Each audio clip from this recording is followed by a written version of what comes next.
15th, 2003, a newlywed couple named Tina and Gabe Watson arrived in Australia for their honeymoon. They were both 26 years old and lived in Alabama, and neither of them made very much money.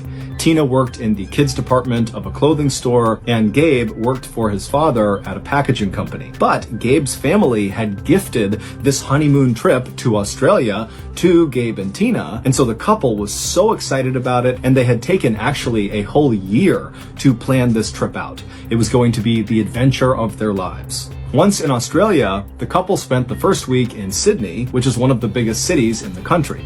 They went on a river cruise, they visited the famous Sydney Opera House, and they went to see the koalas at the zoo, something Tina was very intent on doing because she loved animals. And then on October 21st, so 6 days into their big trip, the couple headed north to the city of Townsville, which is this beautiful beach town that's right near the Great Barrier Reef. The Great Barrier Reef is the world's largest and most famous coral reef system. This was going to be the real highlight of their trip. Gabe had grown up loving the water, and now as an adult, his passion was scuba diving. He was a trained rescue diver, and any chance he got back home in Alabama, he would go diving. As for Tina, scuba diving kind of scared her. She didn't like the idea of being underwater for extended periods of time and breathing in underwater. It just felt so foreign that she didn't like it. But she knew Gabe really wanted her to go scuba diving with him in Australia, and so 10 months earlier, in January of 2003, Tina had begun taking scuba diving lessons, and then right before they headed out for this trip to Australia, Tina had gotten certified in scuba diving.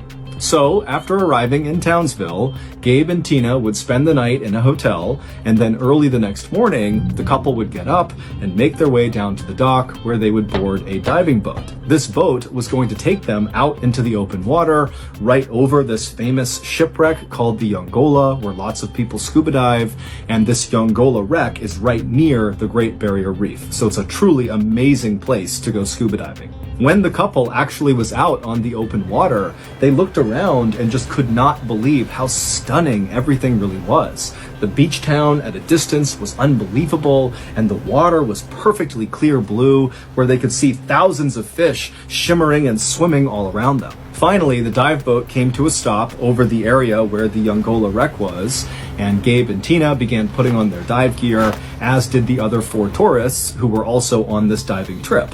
Now, Gabe and Tina were dive partners, which meant for this dive, they were instructed not to leave each other really at any point until they're back on the surface. But initially, once they and the other divers were put into the water, the entire group swam down together 100 feet to the bottom of the ocean where this shipwreck was. And at first, everything was going great. The swim down was easy, and then once they got down there, because the water was so clear and sunlight could reach them, they were able to look at each other and just really take in how spectacular this really was.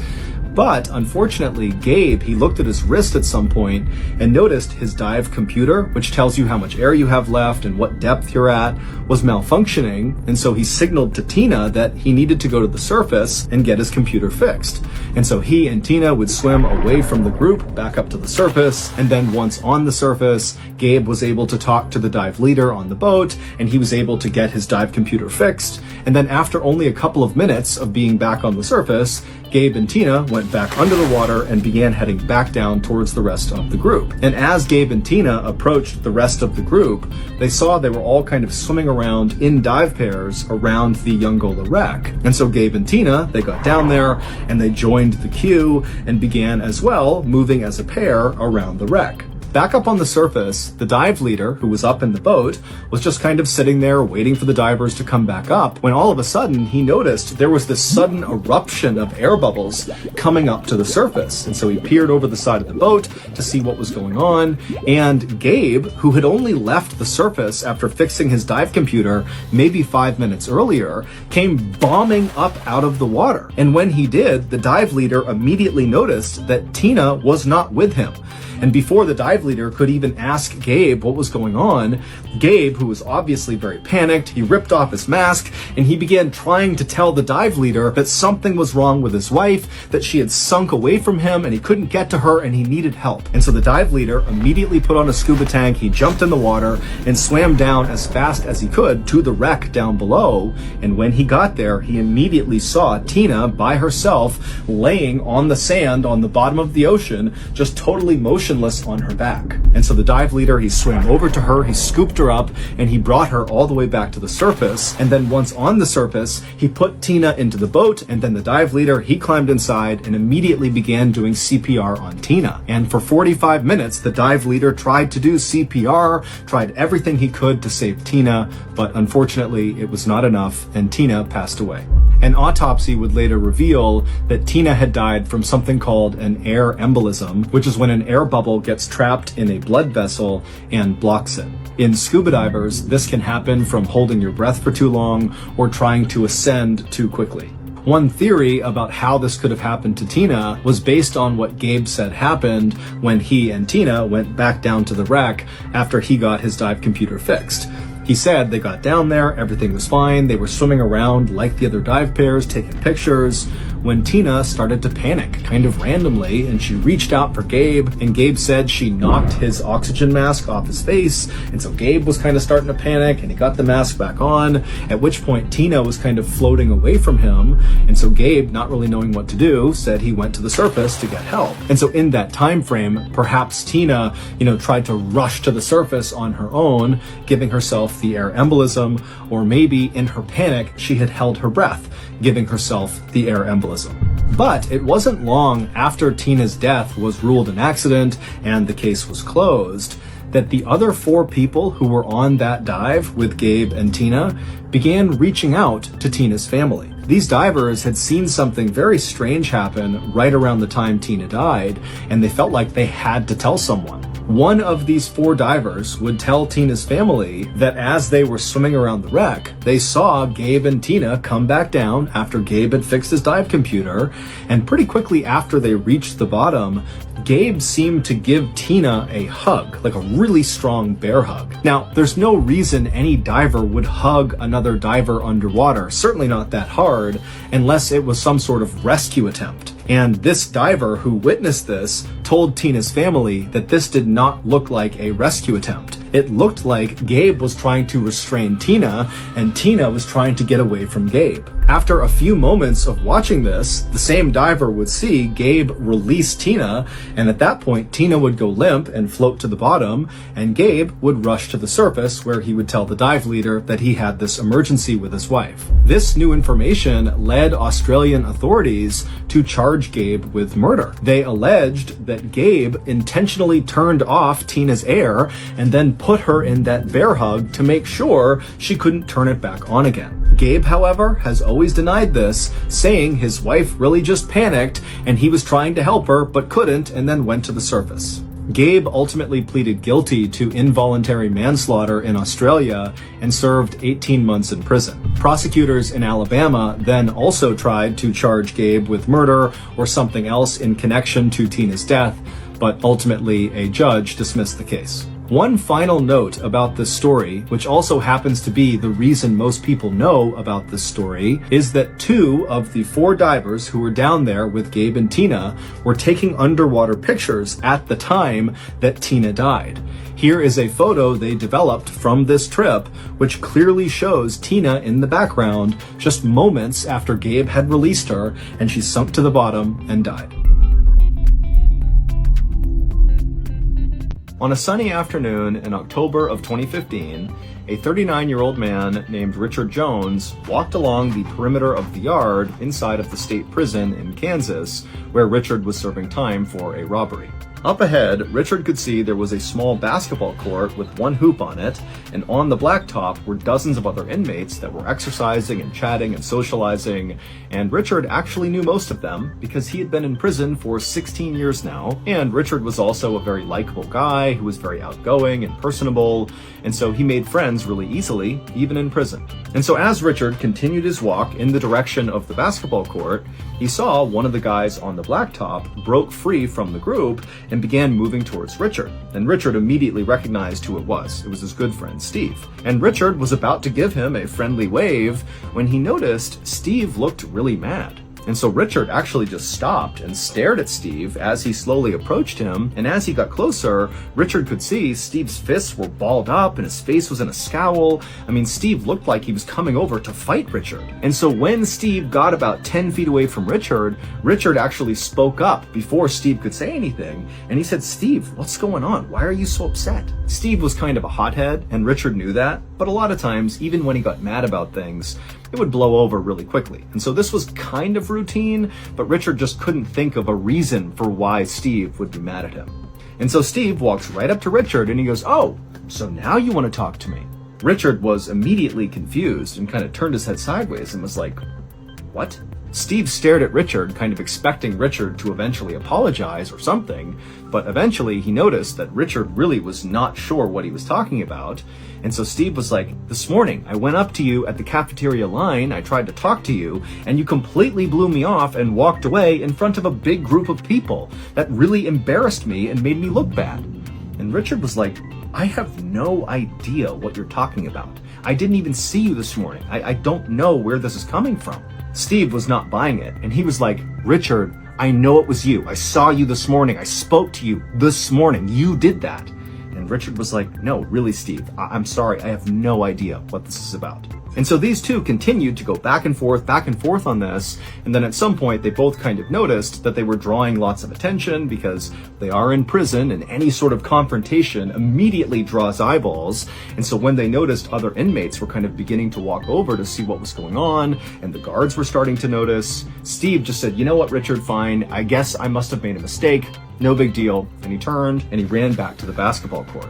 After Steve had left, Richard continued his walk around the perimeter, but that exchange with Steve had really weirded him out because this was actually not the first time something like this had happened. It all started a month ago when an inmate that Richard didn't know came up to him like he definitely knew him and said to Richard, "Hey, how's your grandmother? I heard she fell down, is she okay?" And at first Richard was like, "Wait a minute, is my grandmother okay? Did she fall?" But then Richard eventually realized that this inmate thought Richard was someone that he wasn't. Now, at first, Richard thought this was just kind of like a weird one-off event, but every few days after this first time, something else would happen. Either an inmate who Richard didn't know would come up to him and be really friendly with him, as if they knew Richard, but Richard clearly didn't know them, or someone Richard did know would come up to him and accuse him of odd behavior that Richard couldn't remember doing, like the interaction he had with Steve when Steve came up and said, "You snubbed me in the lunch line." And so after Richard's interaction with Steve,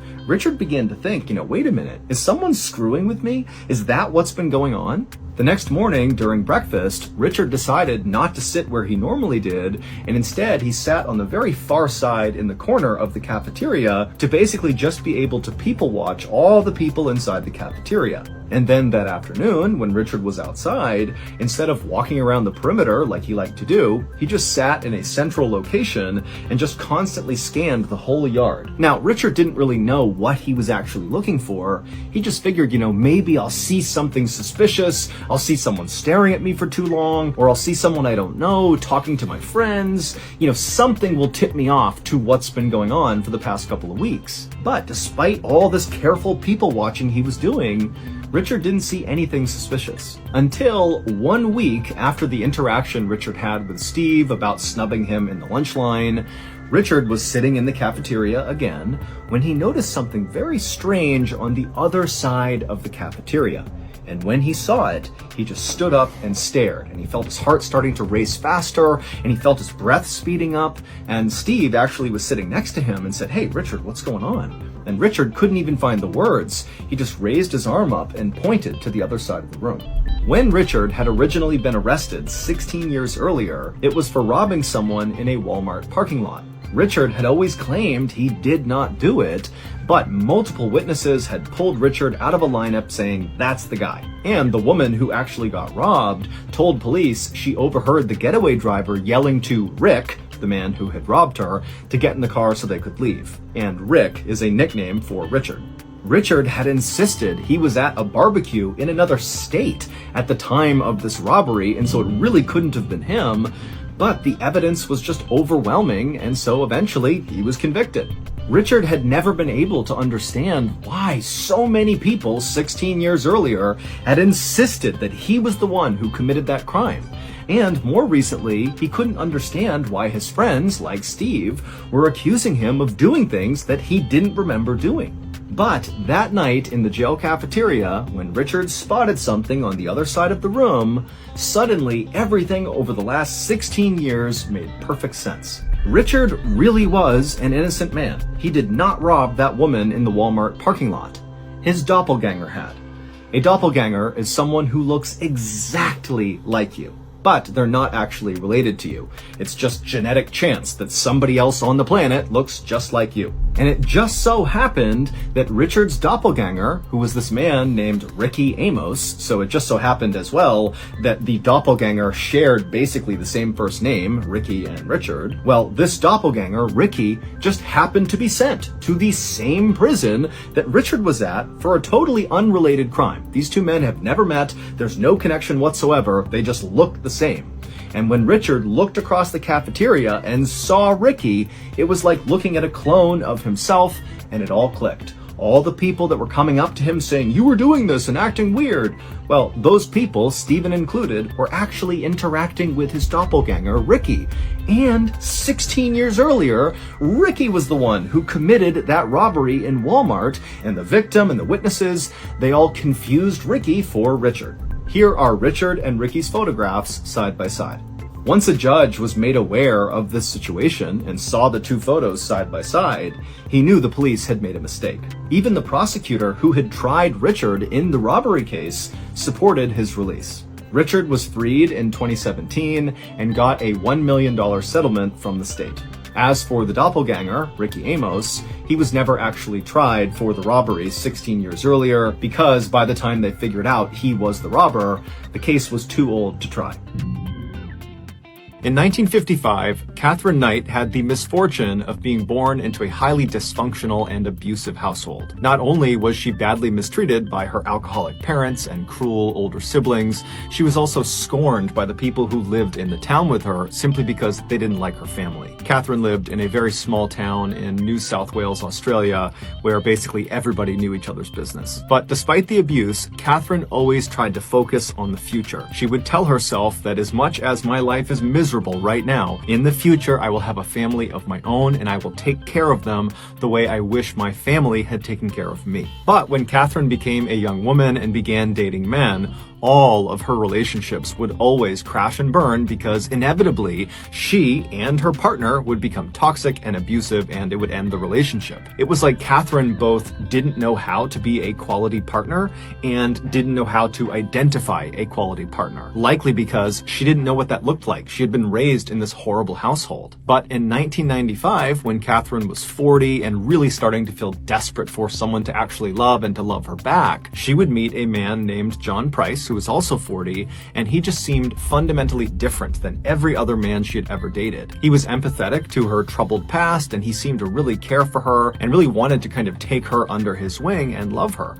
And so immediately Catherine just fell head over heels in love with John, and in return it seemed very much like John had fallen head over heels in love with Catherine. That year, Catherine moved in to John's house where he lived with his 3 young daughters, who right away took a liking to her. And so for the first time, Catherine felt like her life was really going the way she wanted it to go. But unfortunately, this would not last. Despite the seemingly perfect start to Catherine and John's relationship, it eventually began to sour when Catherine began to ask John if they were ever going to get married. Catherine really wanted to get married. She wanted to kind of officially have a family of her own that she could take care of, but John was weary of marriage because he had just left a failed marriage, and he told Catherine that realistically, he might never want to get married again. And so over time, this issue really drove the two apart, and it all came to a head in early February of 2000 when John and Catherine were at his house. They were in the kitchen, and they got into a heated fight over marriage, and then before long, they were both getting physical with each other, and during this altercation, Catherine kind of scrambled and grabbed a knife on the counter and actually slashed John across the chest. And as soon as she did this, the fight came to an end. John screamed at her to leave the apartment and never come back, but Catherine was already storming out of the apartment. They both understood that a line had been crossed, and almost certainly their relationship was now over. But over the following days and weeks, Catherine, who had moved into a different apartment at this time, kind of near where John was living, she felt very lonely, and even though she knew her relationship with John was not a healthy one, she longed to patch things up with him. She didn't like being alone. She wanted to have that family. And so she decided she would do what she had previously done in other relationships to kind of patch up the relationship after a fight. And so the way she would do this is she would kind of make sure they had the house to themselves, and then she would show up in lingerie and they would have kind of an intimate makeup moment, and then everything would go back to normal. So on February 29th, Catherine waited until she knew John had left for work, and she went over to his place, and she had a key to it still, and she went inside and his 3 daughters were there. And so Catherine said hello, and she chatted with the kids for a minute, and then she made arrangements for the 3 kids to go get picked up by a babysitter and spend the night outside of the house. And so then when the babysitter came by the house and picked up the 3 girls, Catherine said goodbye to them, and then Catherine left John's place and she went out to get her lingerie. Later in the evening, when John came back to his house, he went inside and he found his kids weren't there, but there was a note from Catherine that explained where his kids were and how she wanted to make up with him and she would be back in a little while. Now, John was not happy about this. He was angry that she had decided to just come into his house without asking him. That felt very violating. And then also she made a decision about his kids without talking to him. That just felt so offensive and wrong of her to do. And so John grabs a beer out of the fridge, he sits down in the living room, and he begins to wait for Catherine to show up. The next morning at 6 a.m., John was supposed to be at work already, but he wasn't. And so his company, who knew he was very reliable, were concerned something was wrong. And so they sent a worker to his property to see what was going on. And so the worker, he pulls up in front of John's house. John's car is in the driveway. And so the worker's first thought is, oh, I guess John must have overslept. And so the worker walks up onto John's front porch and he knocks on John's front door, but there's no answer. And so the worker knocks again, still no answer. And so this guy turns around to leave and go back and tell the company, look, I don't know what's going on. But as he's turning around, he notices on the very bottom of the outside of the door, kind of near the edge, the front edge of this door, there looked to be some blood on the outside of the door. It was pretty easy to tell it was blood. And so the worker was immediately very concerned and he knocked again on the door, but no answer. And so he ran around to the side of the building and he began banging on the windows of John's house to hopefully rouse whoever was in there to come out and to make sure things were okay, but there was silence. And so the worker ran back to his car, he drove back to his office, and after he told his boss what he had found, they decided they had to call the police. The police would show up at John's residence at 8 a.m., and when they got there, John's vehicle was still in the driveway, the house was quiet and dark, and so the police, they walked up to the front door, they knocked on the door, there's no answer, it's silence, and so they walk around to the back of the property to try the back door, and as they're walking into the backyard, they see in the middle of the grass, right behind a window that led into the house, there was this plate of food that had been clearly thrown out of the house and landed face down on the grass. And so the police see that, they're thinking that's pretty weird. And so what they do first, before even going to the back door, is they turn to the window, which clearly the food had been thrown out of, but whoever had done it had then shut the window. And so they go over to the glass and press their faces up against it and peer inside. And there's no John, there's no people, there's nothing inside, it's dark. But right inside of this window is this big dining room table, and it's covered with this amazing spread of food. It looks like a Thanksgiving Day meal had been prepared, but then no one had eaten from it. And so they're thinking, okay, well, for whatever reason, one of these plates of food was thrown out the window. That's very odd. And so the police come off the window, they walk over to the back door, they knock a few more times, but after even more silence, they kick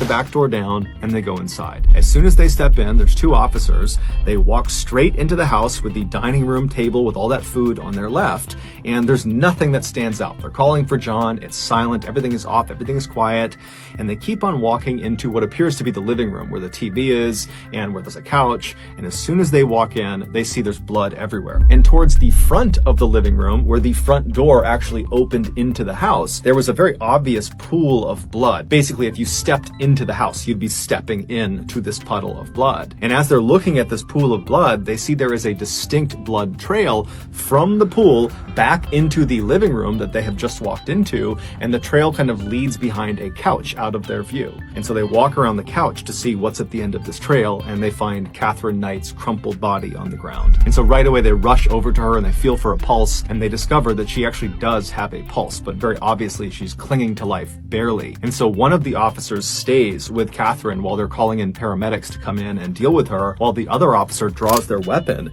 and they begin searching the rest of the house. And so the officer walks past the front door on their left, and they go into the other side of the first floor, which is basically like this lounge room, kind of like a secondary living room.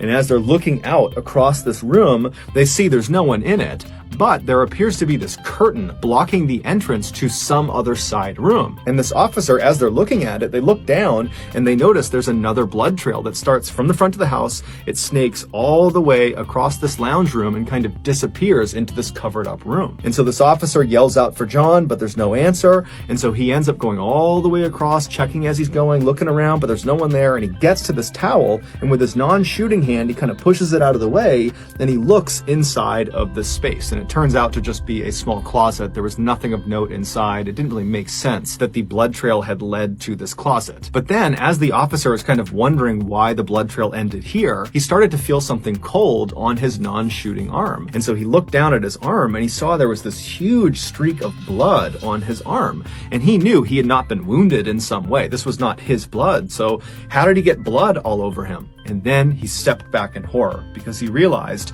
the curtain that he had just moved with the arm that had blood on it was not a curtain. The night before, John sat in his living room waiting for Catherine to return, very angrily waiting for her to come back. But by 11 p.m., she hadn't, and John, he works super early in the morning, he's very tired, he decides to just go to bed. And so he climbs into bed, he falls asleep, and then about an hour or so later, Catherine would walk into the bedroom. She had her black lingerie on that she had bought earlier in the day, and even though John was furious with her and very upset with what she had done that day, seeing her like this suddenly made him think, you know what, all my issues with her can wait. And before long, they were getting intimate together in the bed, and then they fell asleep in each other's arms. Later in the night, Catherine would wake up. John's still fast asleep, so she's looking right at him, and she suddenly has this intense sense of disgust. She was convinced that he was taking advantage of her, that the reason he didn't want to marry her was he was just kind of using her. And this anger inside of her boiled up, and she decided right then and there that I need to teach this man a lesson he will never forget. And so Catherine very quietly slipped out of the bed. John's still sleeping. She snuck out of the bedroom. She made her way out of the house, and she got into her car, and she drove across town to the apartment she had been staying in for the past couple of weeks, and she grabbed her work tools. Catherine, where she worked full-time, was a meat processing factory, and she worked on the kill floor with the animals that are being turned into meat. And so her skill set was butchering, and her tools were butcher's knives. And so she grabs her kit of butcher's knives, and she drives back to John's place. She goes into the house, she makes her way into the kitchen, and she unrolls this kit full of different sized butcher knives, and she picks the one she wants, she pulls it out, she makes sure it's nice and sharp, and then she made her way into John's bedroom. When she got into his bedroom, John was still asleep. He was lying on his back, covers up over him, fast asleep, and she climbed onto the bed, being very careful not to wake him. And then when she was straddling him kind of on her knees right over his midsection,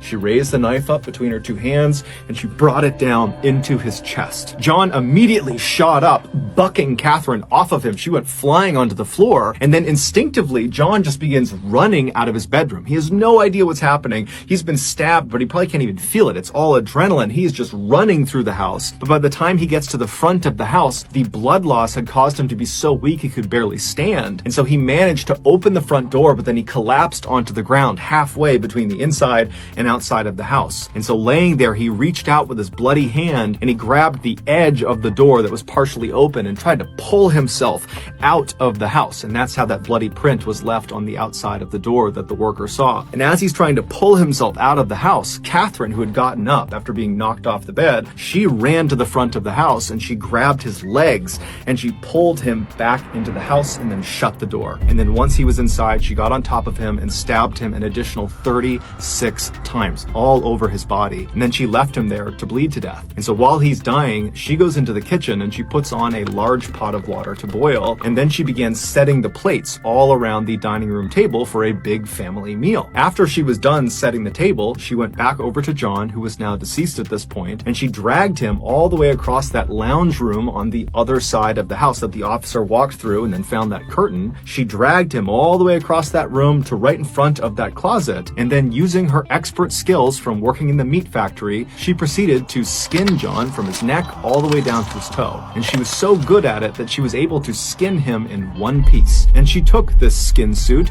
and she draped it over the entrance to this closet. And then she removed John's head from the now skinned torso and she placed it in the water that she had put on to boil earlier. She was going to use his head to turn it into some sort of broth or gravy. And then she grabbed his skinned torso and dragged it into the kitchen and began butchering it and then making different dishes with his meat, different pies and casseroles.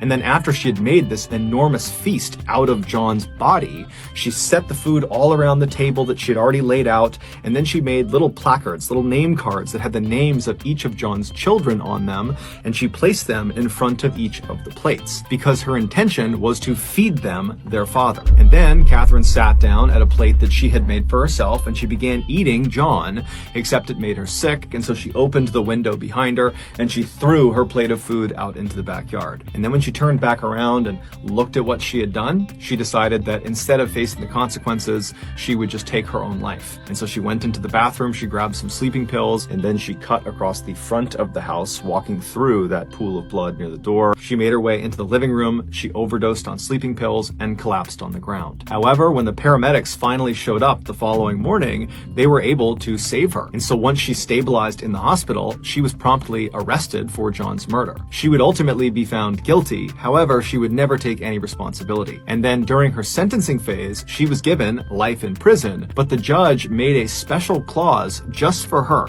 He told them that her file needed to be stamped, literally stamped, never to be released. Basically, there was no hope ever of her getting out of prison. And so after she was taken away, she would become the first woman in Australian history to be sentenced to life in prison without the possibility of parole. And 18-year-old Renee Marsden was living in Sydney, Australia with her parents and her 3 siblings. Renee was a very outgoing person who had a big circle of friends, and she was also very close with her family, especially her mom, Teresa. Teresa had given birth to Renee when she was only 19 years old, and so now that Renee was a young woman, because of their closeness in ages, the two had become very close friends instead of mother and daughter.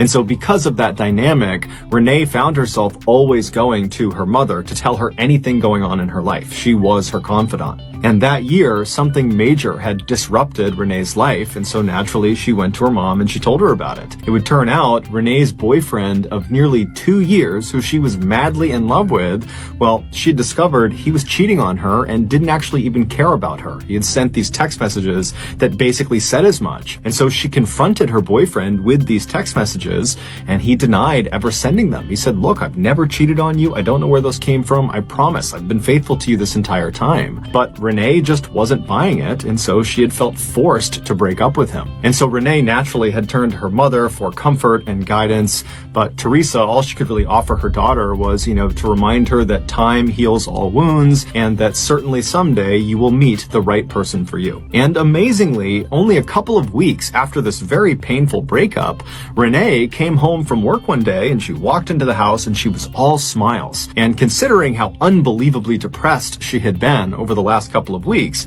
this really stood out. And so when her mom saw her smiling and radiating happiness, she rushed over to her and said, "What's gotten into you? Why are you in such a good mood?" And Renee would tell her that, "Actually, I've met another guy." And so Teresa said, Who did you meet? Who is this person?" And she would tell her mom that his name is Braden Spiteri. He was 23 years old, and he was a graduate of the King's School, which is a really prestigious boys' school in Sydney. And his father was this really successful business person person who owned this big construction company that he was set to inherit later on. And so she was just raving about how amazing this guy was. And Teresa was really happy. If nothing else, this was a very good distraction for her. And so she asked her daughter at some point, how'd you meet this guy? And Renee would tell her that Camilla had introduced them. Camilla Zydan was Renee's best friend. They had met in high school. And Renee would explain to her mother that Braden was actually Camilla's ex-boyfriend, but they hadn't dated in a really long time, and there was no feelings between them. They were just friends at this point. And apparently, after Renee had this really painful breakup, Camilla had just felt bad for her, and so she had gone out and found the best possible match for Renee, which in her mind was this guy Braden. Teresa knew Camilla really well because she was always over the house, and she knew Teresa's intentions must have been good, but she's thinking to herself, this is bad news. You don't want to have best friends, one dating the ex-boyfriend of the other. It's just bad news waiting to happen. And so Teresa couldn't even help herself, and she says to her daughter, do you really think it's a good idea to be dating Camilla's ex-boyfriend? But Renee would tell her mom, look, Camilla was totally upfront with me. She just wants me to be happy. She thinks Braden is a good match for me. They don't have feelings anymore, not at all. She's totally in support. And so Teresa still very much had her doubts that this was a good idea. But she put those doubts aside, and instead she said, okay, well, can you show me a picture of Braden? Can I see what he looks like? And so Renee pulls out her phone and she finds a picture of Braden and she shows it to her mom. And right away, her mom is looking at this picture and seeing that Braden is a very handsome guy, big bright smile. But she sees in this picture, Camilla is very clearly laying on his shoulder like she is his girlfriend. And so again, Teresa's thinking to herself, this is not good. Someone is going to get hurt. But over the next couple of weeks and months, Renee and Braden texted each other all the time. I mean, Renee had her phone out basically 24/7 talking to Braden. The pair had made plans to meet up and see each other in person for the first time on several different occasions, but every single time they were set to go meet, one of them would have a conflict that would make it impossible to have this face-to-face meeting. And so before long, when they just could not get a meeting established, they kind of stopped trying to have face-to-face meetings. It was almost like they had built this really strong, flourishing relationship all via their phones, and it just was getting more and more awkward to actually go out and see each other in real life. It was just more comfortable doing it all on their phones. And so this digital-only relationship between Renee and Braden continued for almost a year until January of 2012, when something horrible happened. Braden was in a horrible motorcycle accident. He survived the accident, but his passenger, his best friend, this guy named Richie, who was riding right on the back of his motorcycle, he didn't survive. He was killed in the accident. And it was determined that Braden was driving recklessly. And so he was charged with manslaughter and convicted and sentenced to 2 years in prison. Even though Renee's mother, Teresa, was totally upset about this accident. I mean, she did understand someone had lost their life and now Braden was going to jail for 2 years. She understood the seriousness of this accident.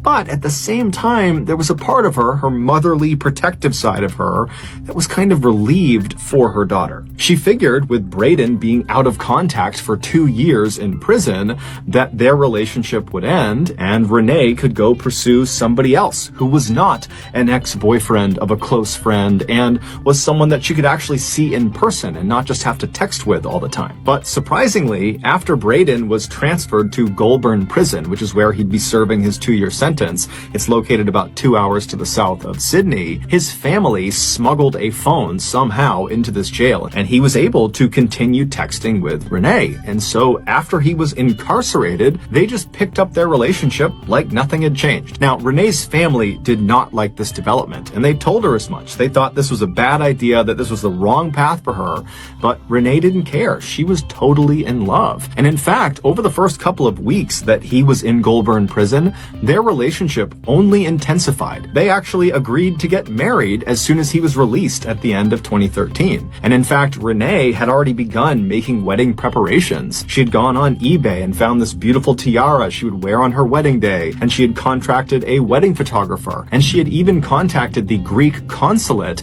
to ask if it would be okay if Braden were allowed to enter their country, because they were planning to have their honeymoon in Greece, and Braden was going to be a convicted felon, and so she needed permission for him. him. But in August of 2013, just 2 months before Braden's expected release date, something changed. Renee's mother, Teresa, got a text message from Braden, something she had never gotten before, and it said, "You need to check on your daughter. She's talking about killing herself." And so Teresa is totally taken aback by this message, and she goes right into Renee's bedroom where she is sitting on her bed, and her mother sits down next to her and says, "Honey, are you okay? What's going on?" And Renee would look up at her mom and say, "Yeah, I'm fine. What's going on with you?" And then Teresa would hold out the phone and show her the text message from Braden. And as soon as Renee saw it, she kind of sighed and looked at her mom and said, "I'm not going to hurt myself. We just broke up. Our relationship is over." Teresa knew this was going to be an extremely hard stretch of time for her daughter with another painful breakup here. But at the same time, Teresa thought to herself, this is probably for the best. That relationship just had bad news written all over it from the start, and so now she can begin to heal and move forward with her life. And so Teresa and Renee would sit in the room for a while just chatting on the bed, and then eventually Renee would tell her mom that her plans that night were to go out with her friends and cut loose and kind of just forget about this whole thing. And so Teresa sat in her bedroom on her bed as her daughter stood in front of the mirror and got ready, and then once Renee was ready, she and her mom hugged and kissed, and then Renee told her mom she'd be back soon, and then she left the house. A few hours later, Teresa received a text message from her daughter, and it started with, "Mom, I love you so much, and I'm sorry for the pain I'm about to cause you. You can still talk to me though, just call out my name and I'll be there." Teresa read this message and didn't really know what to make of it. She knew her daughter was almost certainly very upset about this breakup, but she didn't really understand the context of this message, and so she called her daughter. She didn't pick up, so she called her again, and after that second time her daughter didn't answer, she sent her a text message that just said, "Please call me back." But she sat there kind of waiting for her daughter's call, but it never came. And so Teresa, starting to feel a little bit worried about her daughter, she called Camilla and she asked her, "Hey, have you talked to Renee tonight? Because I can't get in touch with her." And Camilla would tell Teresa that actually, yeah, I just got a very strange text message from her that just said, "I love you, I'm sorry." And so at this point, the two women understood that there could be something very wrong with Renee, and so they met up and drove all around Sydney, going to all the places that Renee was known to go to. But after several hours of looking and not hearing back from Renee, they really didn't know what to do. And so the two women drove back to Teresa's house, so Renee's house, and they went inside and they sat down, and at that point, Teresa's husband and the rest of Renee's siblings, they were all there, and everyone's just kind of sitting around wondering what to do next, when around 9:30 at night, they heard a knock on the door. And it was the police coming to inform them that they had found Renee's car parked in an area that it shouldn't have been, but Renee wasn't there. And so they were coming to ask if they knew where she was and why her car might be out there. And so at this point, the family is totally terrified. They tell the police about these strange text messages, and then before long, the parents just rush outside, they hop in their cars, and they drive out to where their daughter's car is. And where Renee's car was parked was in an area called the Gap. It basically was this sheer cliff overlooking the ocean. The parents got out and they searched their daughter's car, but there was no sign of where she had gone based on the car, and so they began running up and down the cliffs. There was a sidewalk that kind of ran parallel to the edge of the cliff, and they're running up and down hoping they're going to find their daughter, but there's no sign of her. And then at some point, Teresa climbed up to one of the highest points of the cliff, and when she got up there, she found her daughter's black flat shoes, and they were placed neatly together on the ground right in front of the fence that was there to prevent people from getting too close to the edge of the cliff. But despite an extensive search that night, they couldn't find any sign of Renee. She was nowhere to be found. However, the police would discover the following day that there was actually a camera that was looking at that section of the cliffs. And so they reviewed this footage and they found Renee. They saw what happened to her. And in this camera footage, you see Renee walking up the trail in the middle of the night, and she stops and she takes off her shoes and she puts them down, and then she hops over that fence. Now, the fence was not right up against the very edge of the cliff. It was set back maybe 3 or 4 feet. And so she hops over the fence, and then she steps very carefully to the edge of the cliff, and she kind of peeks over the edge and then looks visibly terrified, and she moves backwards a few steps until her back is pressed up against the fence. And then she pulls out her phone and she sends 3 text messages. One was to her mother, which is the text about how she loved her and she was sorry for the pain she was going to cause her. And then the other 2 text messages were to Camilla and also to Braden. However, to this day, we don't actually know what either of those those text messages said. And then after sending these 3 text messages, Renee takes her phone and she throws it off the cliff into the water. And then she sat down and began kind of shimmying herself forward towards the edge. Now, the camera did not actually pick her up falling off the cliff, but it's assumed when she went out of frame that she had fallen off the cliff to her death. Her body would never be recovered. Renee's death was ruled a suicide. However, her family, in addition to being totally devastated by this horrible loss, they felt totally confused. They had no idea why this had happened, but they were certain it had to have something to do with this recent breakup with Braden Spiteri. And so they tried to get in touch with Braden, but he wasn't getting back in touch with them. And so the family contacted the police and said, can you reach out to the prison where he is and set up a meeting? And so the police obliged them and they called Goulburn Prison. And when they spoke to the prison, they said, who? Braden who? Yeah, we don't have a Braden Spiteri here. We never have. And the reason was, Braden Spiteri wasn't real. Renee's friend, Camilla, had made him up. He was a fictitious person. That picture of Braden Spiteri where Camilla is laying on his shoulder, that was just some random person she had met in a club. Camilla had always been very possessive of Renee ever since they had met in high school, and at some point, she had just decided that she wanted even more control over Renee. And so the first thing she did is she convinced Renee that her earlier boyfriend, the one she'd been dating for 2 years before Braden, she convinced Renee that he had been cheating on her the whole time, he was unfaithful, that he didn't love her, and then she had created those text messages and given them to Renee and convinced Renee that that was something he had said, and before long, Renee totally believed it. She approached her boyfriend, he denied it, but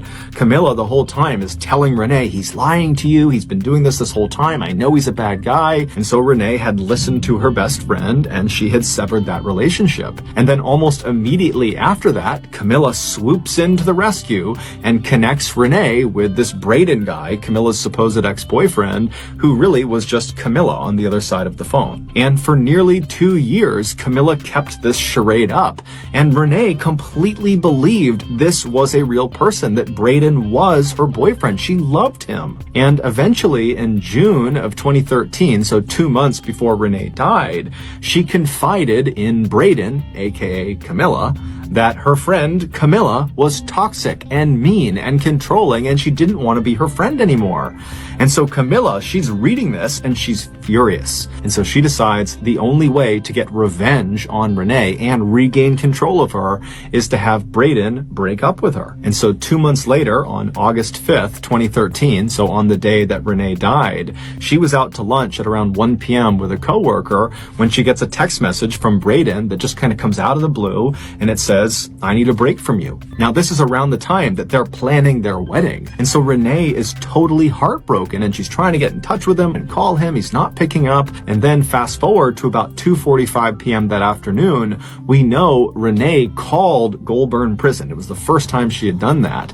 Now, we don't know who she spoke to or what they actually talked about, but it's nearly guaranteed that she learned Braden Spiteri was not being held there. And so almost certainly she would have realized that Braden is either not real or Braden had been lying to her in such a huge way that the relationship could never work. And so no matter what, this chapter of her life was totally over. And so later that day, when she was sitting on her bed in her bedroom and her mom came in and she asked her how she was doing, it's very likely that Renee was devastated. She was crushed and probably kind of embarrassed about how badly she had just been duped by this Braden person, whoever that was. And so even though normally Renee would tell her mother everything, her mother was her confidant, she loved her mother, it was like she just couldn't bring herself to discuss what was happening to her. It was just so enormous, it was so overwhelming that she hid it from her mother.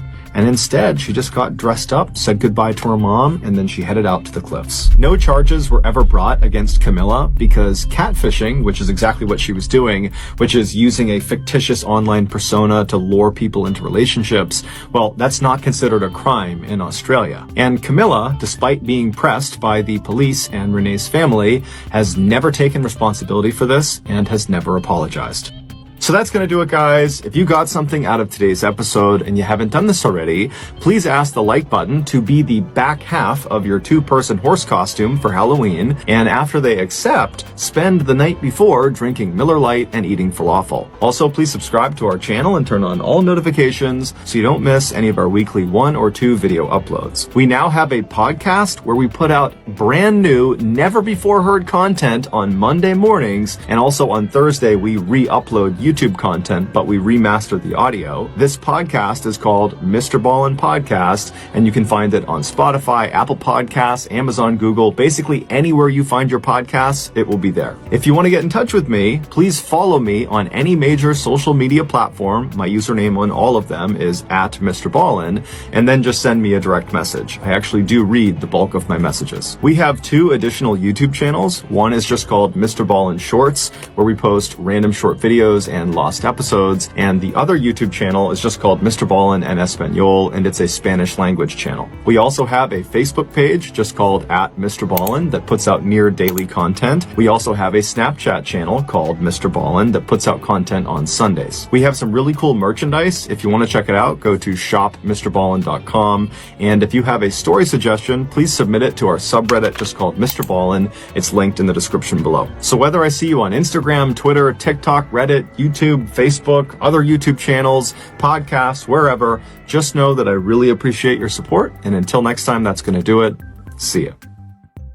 Around 7:20 p.m. on the evening of December 11th, 2002, a police department in a rural English county called Surrey started receiving all these frantic emergency calls.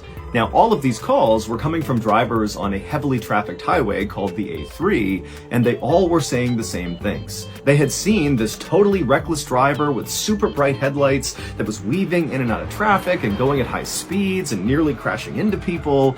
And then a couple of the callers said they actually saw this car go down the embankment off the side of the highway, and so it looked like they might have crashed. And so, of course, this police department, after getting all these calls, decided to send out a couple of officers to see what was going on.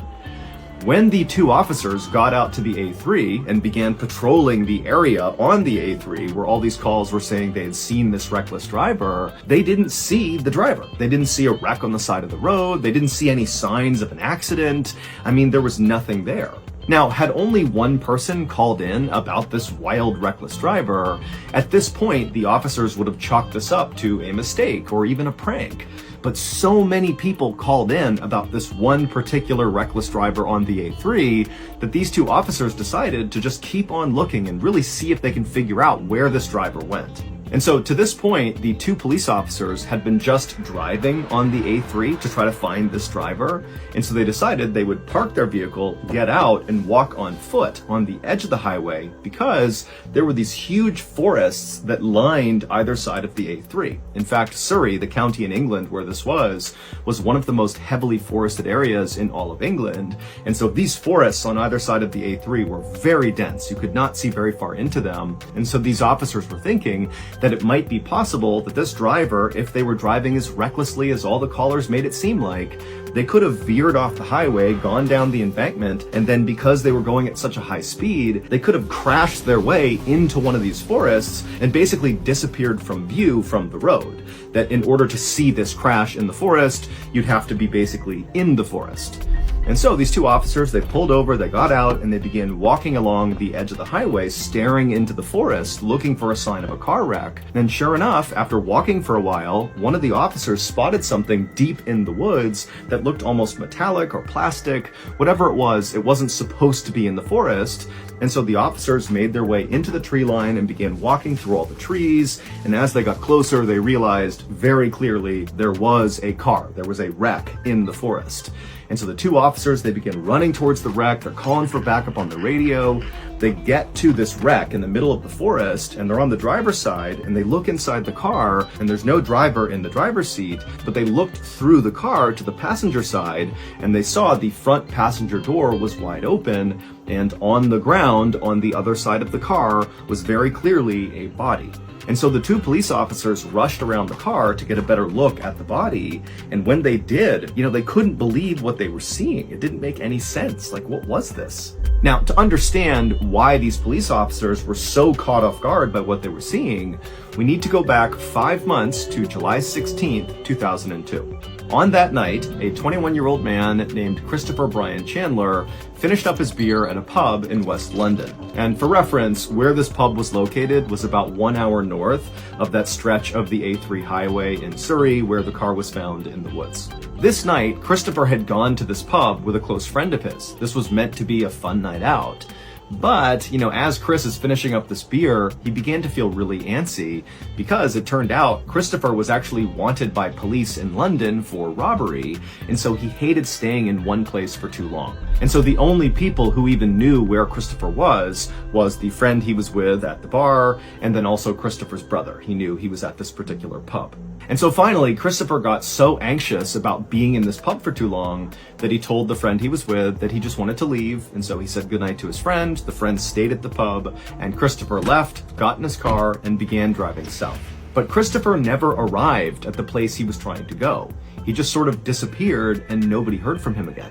Christopher's brother eventually would report Christopher missing, but remember, the brother knows Christopher is wanted for robbery, and so Christopher suddenly going on the lam and just disappearing for a while was kind of par for the course, and so the brother really didn't think this was a big deal. And also, the police felt the same way because they know Christopher is trying to elude them, and so it makes sense he would be missing. And so as a result, nobody really followed up on Christopher's missing person report.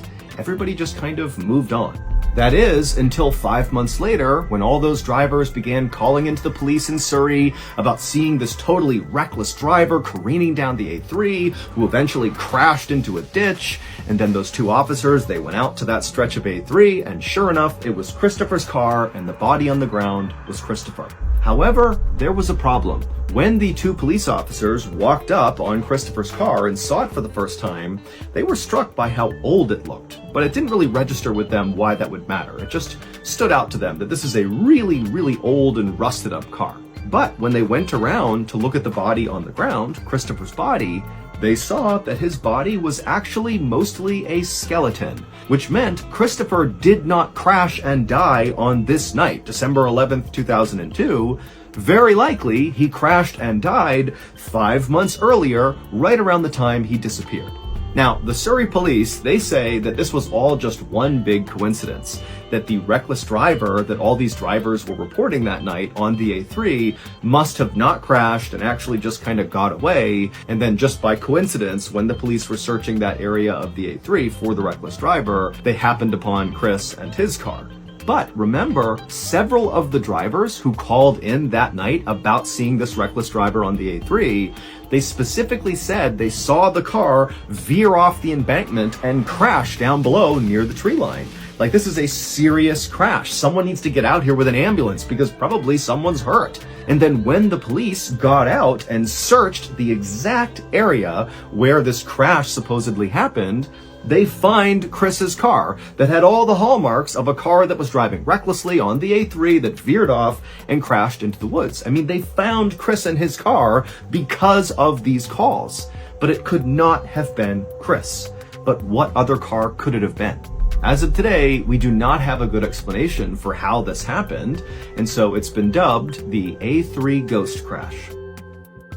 Of May 25th, 2017, 42-year-old Nicole Gordon was laying on her couch in her home in Atlanta, Georgia, with an ice pack on her head. She had a blinding headache, one of the worst headaches she had ever had, and she was just unable to do anything else but lay on the couch. Nicole really had no idea why she had this terrible headache. The only thing she could think of was 3 weeks earlier, she had been in a minor car accident, and one of her car windows had broken, and some of the glass had cut her face, but she didn't think that would be enough to lead to this absolutely horrific headache that had not gone away for 3 weeks. But Nicole was a very tough woman, and even though she had thought about going to the hospital over these past 3 weeks to deal with whatever was causing this headache, she had told herself that, it's got to be something minor. I just need to kind of tough it out here. And what toughing it out looked like was laying on the couch all day long, only getting up to eat and go to the bathroom, not going to work, and just sitting in the darkness with this ice pack, just hoping for this headache to go away. And so as Nicole was just laying there, she heard her back door open up. It was her boyfriend, Durante, coming in with groceries. He came inside and he put the groceries away, and then he came into the living room where she was, and he asked how she was doing. And she told him that the headache had not gone away yet, and would he mind going into the kitchen and getting her some ibuprofen, which are pain meds, as well as some water. And so Durante said, of course. He went in the kitchen, he got what she needed, he brought it back. She said thank you, she took the ibuprofen, and then she went back to just being totally miserable. But just a second later, Nicole and Durante heard a knock at the front door, and Durante, he walked over and kind of casually looked through the blinds to see if he could see who was at the front door, and he saw it was Nicole's best friend, Leisha. But instead of going to the door and opening it, Durante turned to Nicole and said, hey, it's Leisha, do you want me to get the door? And Nicole, she just kind of grunted and said, no, please just ignore her. Even though Nicole and Leisha were very close, Nicole knew that Leisha was very high energy. She had been calling and texting basically nonstop ever since Nicole had begun getting these headaches. Leisha just wanted to help and kind of be around and be a part of her recovery. But Nicole just couldn't deal with that super high energy right now. She could barely have a conversation without her head hurting even more. And she knew that Leisha and Durante didn't really get along too well, and so Nicole figured it would just be better for everybody if they pretended no one was home and Leisha just went on her merry way. But Leisha was very persistent and just continued knocking really loud on the front door. She began calling Nicole's phone, and so Nicole began reaching over and silencing her phone over and over again. And finally, Nicole looked over at Durante and just said, I don't need this. I'm going into my bedroom and I'm lying down. And so she grabbed her phone, she stood up off the couch, she could barely move, her head hurt so bad, and she walked, quietly past the front door, made her way into her bedroom, and she was about to lay down on the bed when she made the mistake of opening up her blinds just a little bit. Her room was on the front of the house as well, and she wanted to see if Leisha was still there, and when she opened those blinds, Leisha, who was outside, happened to be looking at Nicole's bedroom, and the two of them made eye contact, and Nicole's like, oh my god, she knows I'm here. And so Nicole, she just shuts the blinds, but now Leisha comes up to the window and she's yelling, Nicole, I know you're there, come on, let me in, I want to help you. But Nicole, she just could not deal with it, and so she laid down on her bed and just continued to totally ignore Leisha. Nicole knew that no matter how offended and upset Leisha was for this snub, she would get over it, because the two women had been friends for nearly 2 decades. 19 years earlier, they had been neighbors, and they had become friends really quickly. They had been pregnant at the same time, and they began raising their kids kind of like side by side. But in the last 5 years that Nicole and Durante had been together, Nicole and Leisha had kind of drifted apart, because Leisha and Durante both had very strong personalities, and they just kind of clashed. And Nicole and Durante had this kind of on-again, off-again relationship, and every time they were broken up, Leisha would come around and be totally unfiltered with Nicole about how much she didn't like Durante. But right now, Nicole could just not deal with Leisha, and so despite hearing her yelling for her to come outside, come on, I know you're in there, Nicole just rolled over on her bed with her ice pack on the side of her head, and she fell asleep. A few hours later, when Nicole woke up, Leisha was gone, as well as Durante. He didn't stick around for very long. He often would only come over just to check in, and then he'd go off and do his own thing. And so Nicole, who still had this blinding headache, she sat up, she got out of her bed, and she was only able to walk back out into the living room, where she laid down on the couch and just went right back to sleep. Even though Nicole had had this headache for 3 weeks and it had not gotten any better, she really was convinced that taking enough ibuprofen and relaxing long enough would cause it to go away. But over the next couple of days, this headache, which was already like a 10 out of 10 on the pain scale to Nicole, somehow became like a 20 out of 10, and it got so bad that she couldn't even open her eyes. It was like horrific. And as this headache got so bad, her relationship with Durante started to sour. Durante didn't really believe that Nicole was actually in the amount of pain that she was in, and he kind of began acting like she was just being lazy. And this really upset Nicole, because that wasn't true at all. She was just in blinding pain and couldn't do anything. Finally, in late June, so 5 weeks after Nicole's headaches had begun, and at this point, her headache had still not gone away, she was laying on the couch, like always, with the lights off, she's got the ice pack on her head, and she's just trying to get through the day when she hears the back door open, and it's Durante, and he comes in, he slams the back door, he doesn't even say hello, and he just storms into the living room and just looks down at her with a totally disapproving look. And Nicole, she kind of looked over at him, and when she saw that look on his face, she had just had it, and she said, "You know what? We're done." And immediately Durante got so mad, and he's like, "How dare you? I've been taking care of you for the past 5 weeks, bringing you groceries, this and that." And Nicole, she had no energy to fight with him, and so she just let him rant and rave until finally he was done, and he walked out, and she was like, thank goodness. A few days later, on June 25th, Leisha was back at Nicole's house, knocking on the door. Nicole had actually texted her to let her know that she had officially ended things with Durante, and so feel free to come over, there's not going to be any drama with him being here. And so Leisha had come back over. She was very excited to see Nicole and kind of get over the snafu of her being ignored. And when she knocked, Nicole did go up to the door and she opened it up. And Leisha, as soon as she saw Nicole, this is like the first time she's seeing her since Nicole's headaches had really begun, she knew something was definitely wrong with Nicole. Her entire apartment is totally dark, all the windows are covered up, and Nicole is squinting out at Leisha, kind of beckoning her to come inside. And Leisha's like, oh my gosh, like how bad is this headache? And Nicole could barely make a sentence, and she just said, oh, it's so bad, it's so bad. And so Leisha came inside, and Nicole led her through the dark apartment to the kitchen and back. And Nicole, she sat down, and Leisha sat down opposite her. And Leisha began asking Nicole questions about her headache, about Durante, just kind of about her life. And quickly, Leisha realized that Nicole really wasn't making any sense. Her answers, even to the simplest questions like, what did you eat today, were in fragments and didn't really make any sense. And finally, Leisha said to Nicole, hey, this can't be a normal headache. This is something serious. You need to go to the hospital. And at this point, even though Nicole had been trying so hard to just kind of white knuckle her way through whatever was going on in hopes it would go away, she was starting to realize that there was something wrong here and she needed help from a doctor. And so Nicole agreed to go. And so Leisha would help Nicole up and kind of assist her out of the apartment and into Leisha's car, and Leisha would take her to the hospital. And when they got there, Leisha brought Nicole into the emergency room, and she explained to the nurses and doctors that Nicole had this terrible migraine. It started after she was in this minor car accident 5 weeks earlier. And so the doctors and nurses brought Nicole back to one of the rooms, and they began kind of treating her the way they would any other patient who had a serious headache. They asked her if she was hydrated, they asked what medication she was taking, they asked her what she was eating, how much sleep she was getting. They were just kind of going down the list of different things that could cause this headache, but nothing stood out as a red flag. Even the fact that she had been in this minor car accident and had some cuts on her face from the glass, that really wasn't enough for them to think, oh yeah, that would cause 5 weeks of a persistent migraine-like headache. They even looked at the cuts on her face to see if maybe they were infected or something, but they weren't. Basically, they had no idea what was causing this. But the doctors and nurses were very concerned because persistent, extreme pain in your head could be signs of a stroke or an aneurysm or something,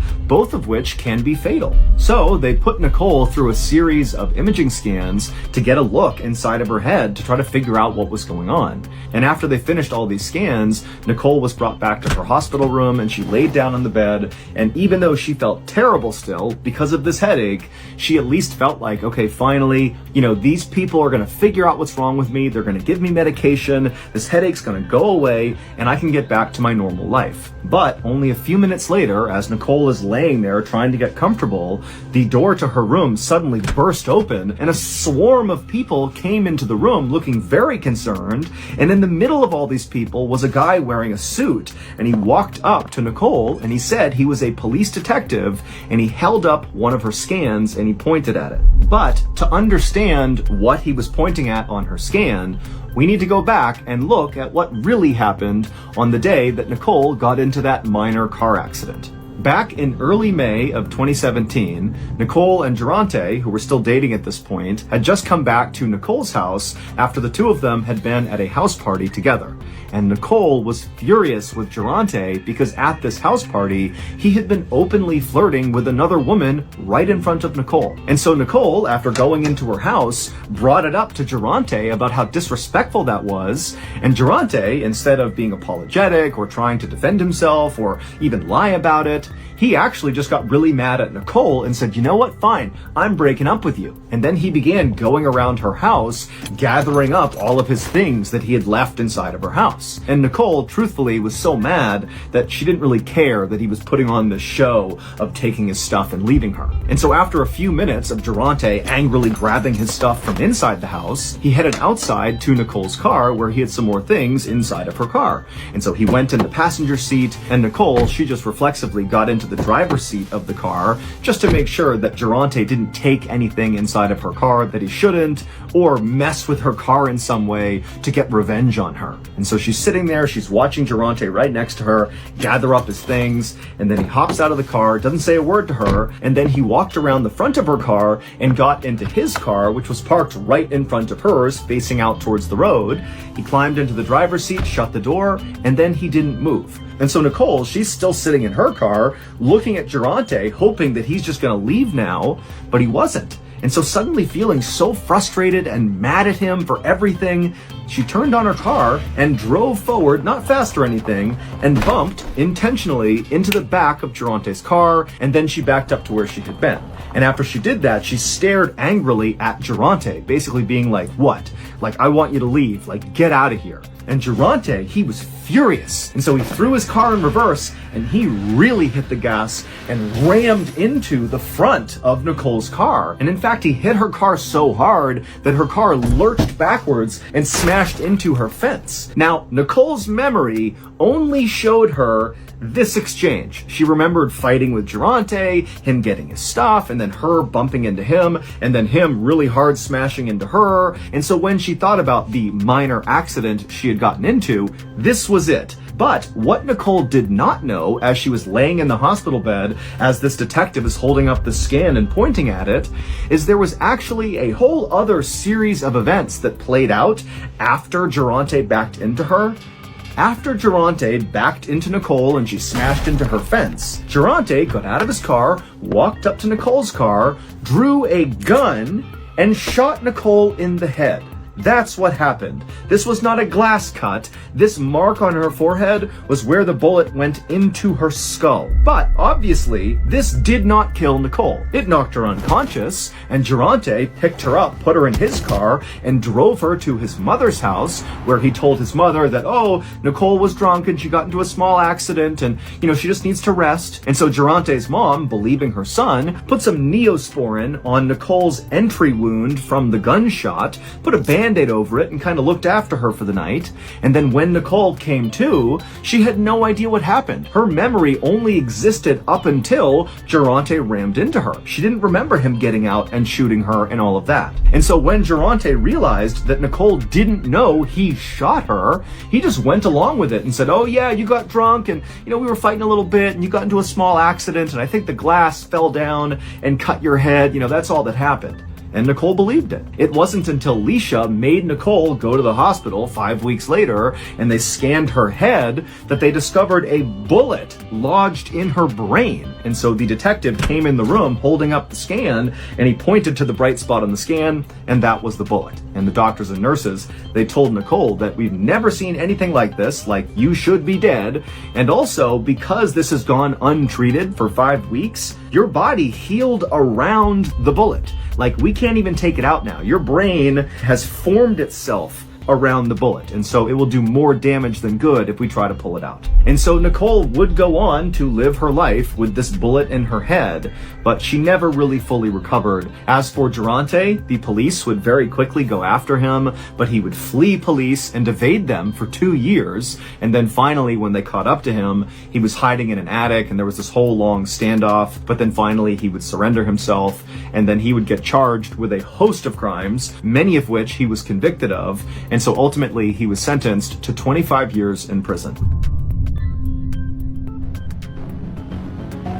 So that's going to do it. If you got something out of today's stories, be sure to check out our podcast called the Mr. Ballin' Podcast, where we have literally hundreds more stories just like these that are available right now. Again, it's called the Mr. Ballin' Podcast, and it's available exclusively on Amazon Music. On or around June 10th, 2021, Jennifer Buell and her two sons, 12-year-old Charlie and 7-year-old Johnny, touched down at Cancun International Airport in Cancun, Mexico. The family, who lived in Philadelphia, Pennsylvania, was there for a nice long vacation during the kids' summer break, which had started just a few weeks earlier. After getting off the plane and getting their luggage, the Buell family made their way out of the airport and they hopped on a shuttle that brought them to their resort. They were staying at Club Med Cancun, which is a very popular all-inclusive family resort that's located right at the tip of the Riviera Maya. And the Riviera Maya is just stunningly beautiful. It's this stretch on the western side of the Yucatan Peninsula in Mexico that's basically all white sand beaches and beautiful clear turquoise water. But Club Med Cancun's fabulous location was not the only reason why families loved going there so much. Club Med, the huge hotel company behind this particular resort, is known for their gentils organisateurs. They call them GOs for short, and basically these are staff members employed by Club Med at all of their locations everywhere in the world, whose sole job is to make sure the guests staying at their hotels have a truly unforgettable experience.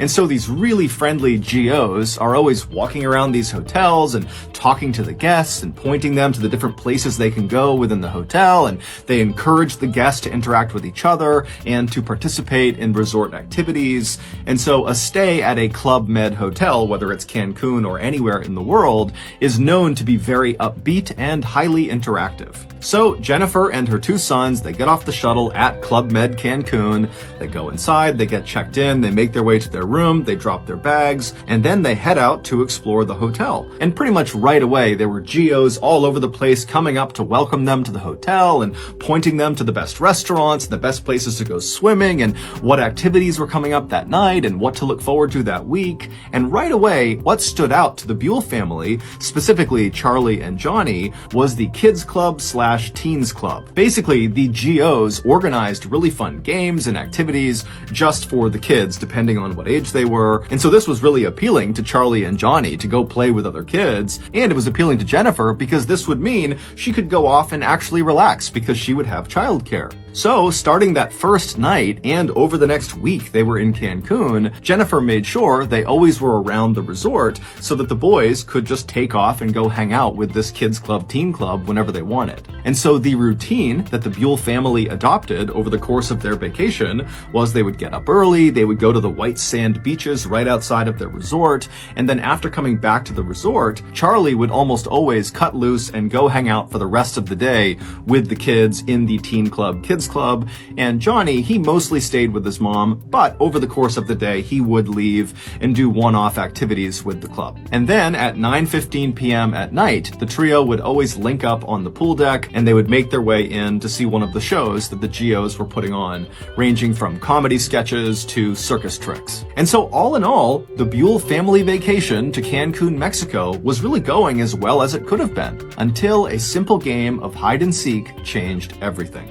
On June 18th, so roughly 1 week after the Buell family had arrived in Mexico, the family got up and they began their typical vacation routine. They headed to the beach, and then afterwards, Charlie broke off and went to spend time with the kids at the teen club, kids club, and Johnny and Jennifer, they mostly stayed together for the rest of the afternoon. That evening, around 8:30 p.m., after all three of the Buells had had dinner, they decided to split up before rejoining at 9:15 to go in and see a show. Johnny wanted to head downstairs and go see a kids-only show. Jennifer wanted to head up to the second level to have chocolate fondue dessert with a friend she had made at the resort, and Charlie wanted to meet up with his friends from the Kids Club, Teens Club out on the pool deck where the GOs were organizing a big game of hide and seek. And so after watching his mother walk upstairs to the fondue restaurant and watching his younger brother head downstairs to the kids-only show, Charlie turned and ran towards the pool deck. And when he got there, he immediately linked up with his best friend from the vacation, a 13-year-old named Cyrus. And very quickly after that, the GOs who were on the pool deck with all these other kids that were out there, they said, okay, we're going to start counting. You guys all hide. And so the GOs, they walked to the side of this big pool deck, they covered their eyes, they began counting, and all the kids, Charlie and Cyrus included, scattered to find the best hiding spot. And right away, as Charlie and Cyrus are looking for places to hide, they're seeing the other kids are taking up all the best hiding spots. And so for a second, they're panicking. They're not going to have a good spot. Then, both of the boys looked over to the side of the pool deck, and they realized there is a perfect hiding spot that nobody's taken. Around the outside of this huge open-air pool deck was a metal fence. It was only a couple of feet tall, and it was made up of metal bars, so you could see right through it. It was basically in place just to denote the edges of the resort property, and on one length of this perimeter fence, the south side of this fence, there was a gate built into this fence. And this gate was almost always closed and locked. The only time it was opened was when a GO or another hotel staff member would open it to lead guests out of the resort property to go off and do some excursion. But for some reason, on the night of June 18th, this fence was wide open. On the other side of this fence was just a small rectangular platform that jutted out about 10 feet from the pool deck, same level as the pool deck. And if you were standing on this platform with your back to the pool deck, on your left side would be a very small flight of stairs, just a couple of steps going down. And so Charlie and Cyrus, they look over and they see this gate is open, and they know there are those stairs kind of tucked down below the platform, and they're thinking, if we crouch down on those steps, no one will see us from the pool deck. We'll be obscured from view. And so Charlie and Cyrus, they run over to the open gate, they go through, they walk down a couple of steps, and they kind of tuck themselves down so they can barely look up and over onto the pool deck to see if anyone's coming, but they can tell there's no way anyone is going to see them unless they literally walk through the gate and are looking down the steps at them. And so Charlie and Cyrus, they're giggling with excitement because they know they have found the perfect hiding spot.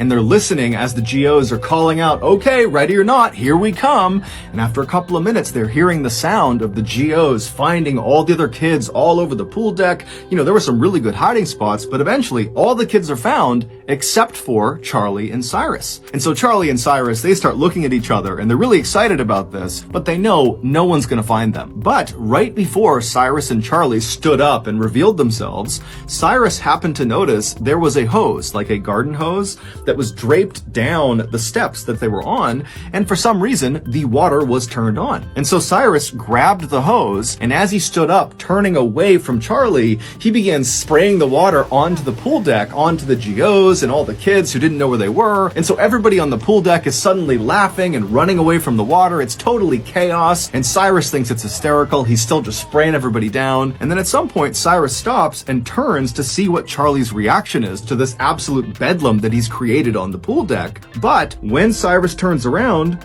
Charlie's not there. Meanwhile, two other hotel guests who had nothing to do with this game of hide and seek, it was a mother and her adult son, they were having a meal up in the second floor restaurant that overlooked the pool deck. And as they're sitting there enjoying their meal, they suddenly hear the sound of boys screaming. Now, immediately, they both can tell this is not a play scream. Someone is actually in danger, someone is hurt, something's going on here, and they try to look down onto the pool deck where these screams seem to be coming from, but they can't tell. It's dark out there. They can't see what's going on. And so acting on instinct, the woman and her son just stand up and start running through the restaurant and making their way downstairs. And as they're doing this, the woman's husband actually sees her charging through, and he, along with two other boys that happen to be near him, just start running after them, knowing that whatever's going on, it's bad, so they have to go help. And so when these five people get down to the pool deck, they hear the sound of the boys screaming again, and they can tell it's coming from that open gate, that platform area where Charlie and Cyrus had been hiding. And so these five people charge through the still open gate. They go out onto this platform and they look down the little flight of stairs and they see Cyrus. They don't see anybody else on the platform. It's just this one boy, and he looks totally shaken up, totally hysterical, and it's clear he is one of the boys that was screaming. And then before they could even ask him what was going on, they hear a sound coming from somewhere below the steps, and they all turn, and literally out of the darkness, Charlie just suddenly emerges and he looks up at the adults and just says in a very calm voice, "Save me, save me." This normally completely off-limits, fenced-off platform that jutted out past the pool deck where the boys were hiding, that was actually a dock that sat over a swampy lagoon, and underneath that dock was a nest of crocodiles. And when Cyrus and Charlie were on that lower step, the crocodiles had noticed them, and when Cyrus had stood up and begun spraying the water onto the pool deck, one of those crocodiles, a 13-foot monster, had come out of the water, turned around, and literally leapt up onto those steps, bit Charlie by the leg, and pulled him into the water. The screams that woman and her son had heard while they were in that restaurant were Cyrus's and Charlie's, because initially when Charlie was pulled into the water, he didn't go directly under. And so Cyrus had managed to grab onto Charlie's arms, and he was trying to pull Charlie out of the crocodile's mouth, and the two of them were screaming for help. But by the time that woman and the other 4 people got down to the platform, Cyrus lost his grip on Charlie, and the croc and Charlie went under the water. And so those 5 people were standing there when the crocodile and Charlie just came back out of the water. And that's when Charlie was saying, "Save me, save me." He was in the crocodile's mouth. And when these 5 people saw Charlie and understood what was going on, without any hesitation, the adults leapt into the dark lagoon waters that are clearly infested with crocodiles and began beating the crap out of this crocodile. And while this melee is happening in these dark, murky lagoon waters with crocodiles everywhere, someone had gone into the fondue bar and told Jennifer, "Your son's being attacked by a crocodile." And she instantly leapt up and just ran across the restaurant, knocking anything over that was in her way. And finally, she got downstairs to the pool deck. She went through that gate out to that platform, and she saw her boy. Charlie was laying on his back, surrounded by totally frantic and hysterical adults. Charlie's leg looked like it had been through a meat grinder, but Charlie was awake and he was talking to the adults near him. In the time it took Jennifer to run through the restaurant and get down to the pool deck, those adults who had leapt into the murky lagoon water to fight with this crocodile had literally beaten it so badly that it released Charlie. And according to the people who watched this happen, this crocodile was putting up an unbelievable fight. It was whipping its head side to side, tearing into Charlie's leg. It kept pulling Charlie deeper and deeper into the water. And these adults just didn't stop. They were yanking on this crocodile, punching its eyes, gouging its eyes, and finally it worked. When Charlie was finally pulled to safety and was laying on the dock, he was in rough shape, and no one knew if he was going to survive or not. But luckily, there just happened to be a trauma nurse who was staying at the resort, who came outside, she assessed the situation, and she took charge, she stopped the bleeding in his leg, and she stayed with him and kept him calm until paramedics finally arrived. Charlie would be rushed to the hospital, where he would immediately undergo several surgeries that would save his life. Also, surgeons were able to miraculously save his leg. Initially, it seemed like he might have to have it amputated. As for Club Med, their response to this incident was enormous. Not only did they pay for all of Charlie's medical bills, but they also invested a lot of money into securing not only that fence and gate that led to the dock where he was attacked, but also just generally speaking around the resort to make sure there were no more attacks. Today, Charlie is back in Philadelphia, Pennsylvania with his family, and considering the horrible trauma he went through, he's remarkably well adjusted. In fact, in the Halloween that followed this attack, Charlie dressed up as a crocodile. Charles Holden was on his way home from work when he decided to stop at a fast food restaurant near his house in Harrington, Delaware. After grabbing a quick bite to eat, Charles left the store and got back in his truck. He turned it on and he was about to drive out of the lot when he stopped because there was this man running towards him, waving, trying to flag him down. So Charles put his truck back in park and he rolled his window down to see what this guy wanted.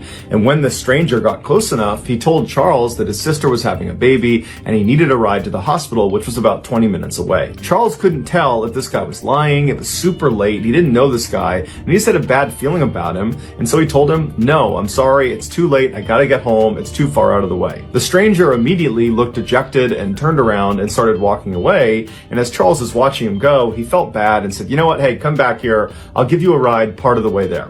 And so the stranger smiled, hopped in his passenger seat, and they took off. Charles drove him approximately 3 miles in the direction he had asked to go before pulling over on the side of the road and telling him, "This is as far as I'm going to take you." Charles lived only about a block away, and he didn't want to drive too far away from home so late at night. But the stranger, upon hearing he was being let out so soon, suddenly became angry and began fumbling in his pocket like he was going to get a knife or some sort of weapon, and he starts screaming at Charles, "Hand over your keys, hand over your wallet, or I'm going to kill you." Charles, meanwhile, was on edge just being in the car with this guy because he had a bad feeling about him, and so he immediately jumped into action. He turned off his truck, he ripped the keys out of the ignition, and he leapt out of his truck and started running. Charles saw way off in the distance was a convenience store, and he figured he could run to there and get some help. But as he's running, he turns around and sees the stranger has also leapt out of the car and was now sprinting up to him with a screwdriver in his hand. And this stranger was running really fast. He was gaining on Charles, and soon Charles realized he wasn't going to make it to the convenience store before this guy caught up to him.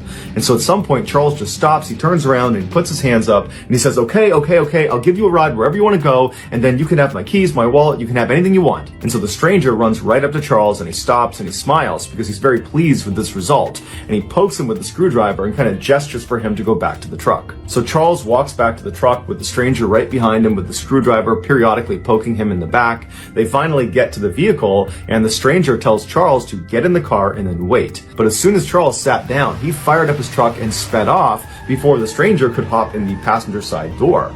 And so Charles is flying away from this guy. He looks in his rear view mirror and he can see the guy is chasing after him with a screwdriver held over his head, but he sees the stranger at some point just stops, turns around, and walks away. Charles was totally relieved that he had escaped this horrible encounter, and he was thinking about calling the police, but ultimately decided he wouldn't because it was his decision to allow some stranger to get in his car in the middle of the night. And so Charles kind of blamed himself for the whole ordeal. What Charles was concerned about, though, was where he had ditched the stranger was not far from his house, and he was worried if he just turned around and drove right back to his house that this guy could recognize the truck and then follow him to his house, and then who knows what could happen. And so Charles decides he's just going to stay outside of town and drive around for a while to make sure this stranger is long gone by the time he comes back. So after about an hour of doing just that, driving around outside of town, Charles goes back into Harrington, Delaware, and he gets on his street, and he's shocked when he sees the stranger who had just tried to kill him is walking down the road right in front of him. But luckily, the stranger did not hear or see Charles pull onto his street, and so Charles immediately throws it in reverse and he gets out of there and he drives off. At this point, Charles decides he needs to tell police because he doesn't know if this stranger actually knows him and that maybe he's targeting him and he's waiting for him at his property. And so he calls 911 and he tells the dispatcher about what had happened earlier and how this guy is now lurking around his property. And the dispatcher tells him they'll send an officer out to him. And so a few minutes later, an officer showed up at the payphone where Charles was, and they told Charles they would escort him back to his property, and if this stranger was still out in the area, they would arrest him. And so the two of them made their way back to Charles's property. They get there, the stranger's long gone, and then Charles goes into his house. There's no sign of a break-in. There's no sign that anyone was near his property. And so Charles thanks the officer. He feels totally relieved. But before the officer leaves, he asks him if he wouldn't mind doing a quick sweep of his mother's property. She lived right behind Charles on the other side of some bushes. He told the officer her name was Dorothy. She was 70 years old and she lived alone. And he just wanted to make sure nothing happened to her.